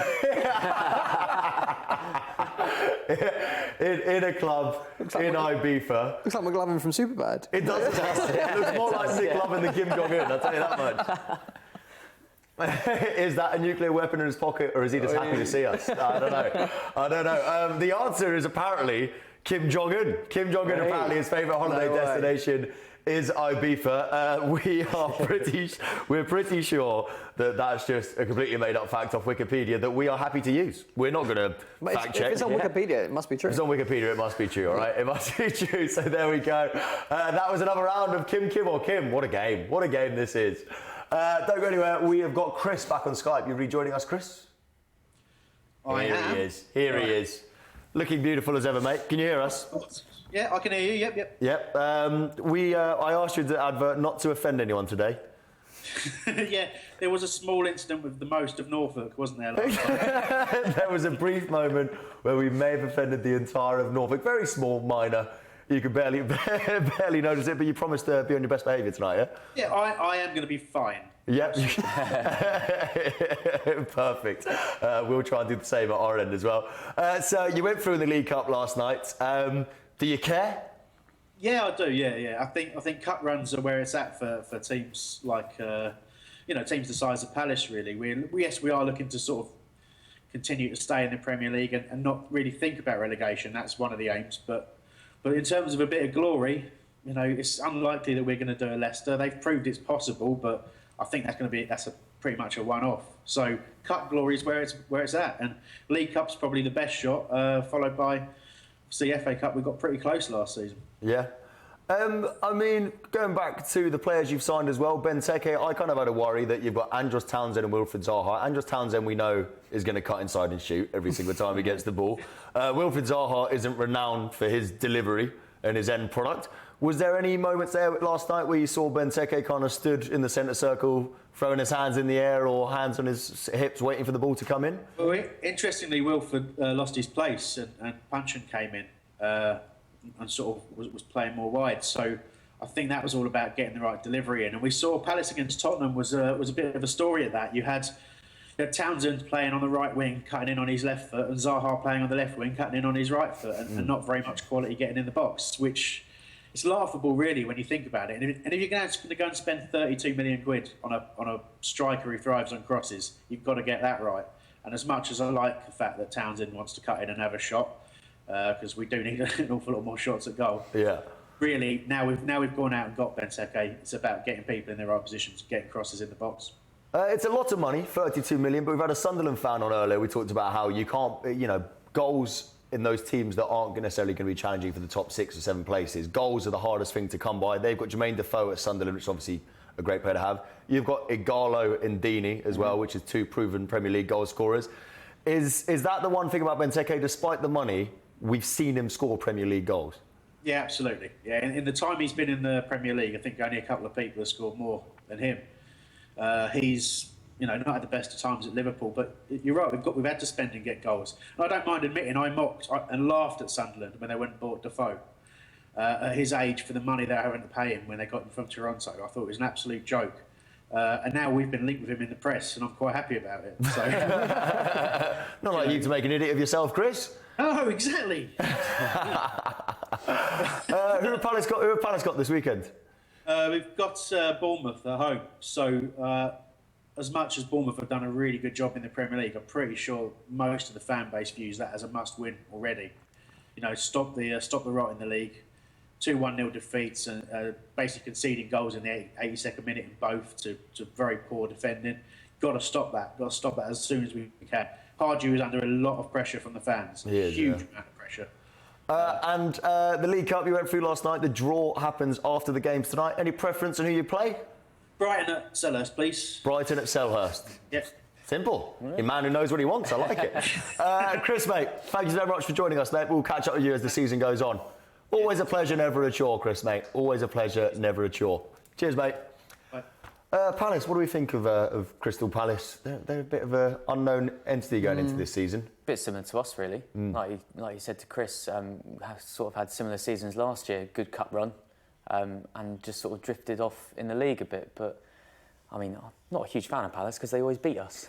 But, no, when they got promoted from the Championship, obviously beat us in the playoff final. We keep losing. I keep bringing up all these defeats. So many losses. We do win games, you only honestly. win We do. When you beat Liverpool, I brought up. You can't do it. We thought at the time Palace were, well, certainly I thought they were quite unprepared for the Premier League, but they've done a great job of sustaining that Premier League position for, I think, 3-4 seasons now. Yeah. So they've done a great job, and last season it was getting a bit dangerous without that goal scorers because they brought in Adebayor. Yeah. And he scored in his first game against us. Again, this is amazing. Everything bad just happens to Watford. Everything bad. Yeah, I don't know where Adebayor, he sort of tailed off. Yeah, he's a bit of a mercurial figure, isn't he? Yeah, he got released at the end of the season. He's gone to play in Turkey with Flamini, apparently. Oh, is One he? of the lower league clubs. Yeah, what a squad they're building over there. Arsenal 2.0. Arsenal Mercenaries 2.0. Arsenal Mercenaries 2.0. Fabregas. And also, Alan Pardew, very quick one on him before we have a break. But Alan Pardew, as a neutral, there's something about him that's just hard to like, isn't there? What? Do you like him? I like Alan Pardew. You like Alan Pardew? The Pardew shuffle. That's what you want to do. Come on. Everyone that was wants criminal. to see that. That was criminal. Everyone wants to see that. That's what football's about, Fair especially enough. when you've got your managers dancing on the touchline. I never Not thought enough it'd be to the it. day that we had somebody who liked Alan Pardew. Fair enough. Apparently they do exist. Odds. Guys, you're going to leave us, but thank you so much as ever for joining us, and we'll catch up both of you. Gianluca, I'll probably see you Friday, knowing you. You're here more than I am. But we'll see you soon, and we'll get you back on the show, and we'll catch up with Watford in the course of the season. Before we go to a break, we need anybody that's watching on Facebook or YouTube to refresh their stream for us, please. If you want to keep on watching Fan TV, refresh your stream on Facebook and YouTube. We'll be back in a couple of minutes. Don't go away. Cheers, guys. Thank you. Awesome.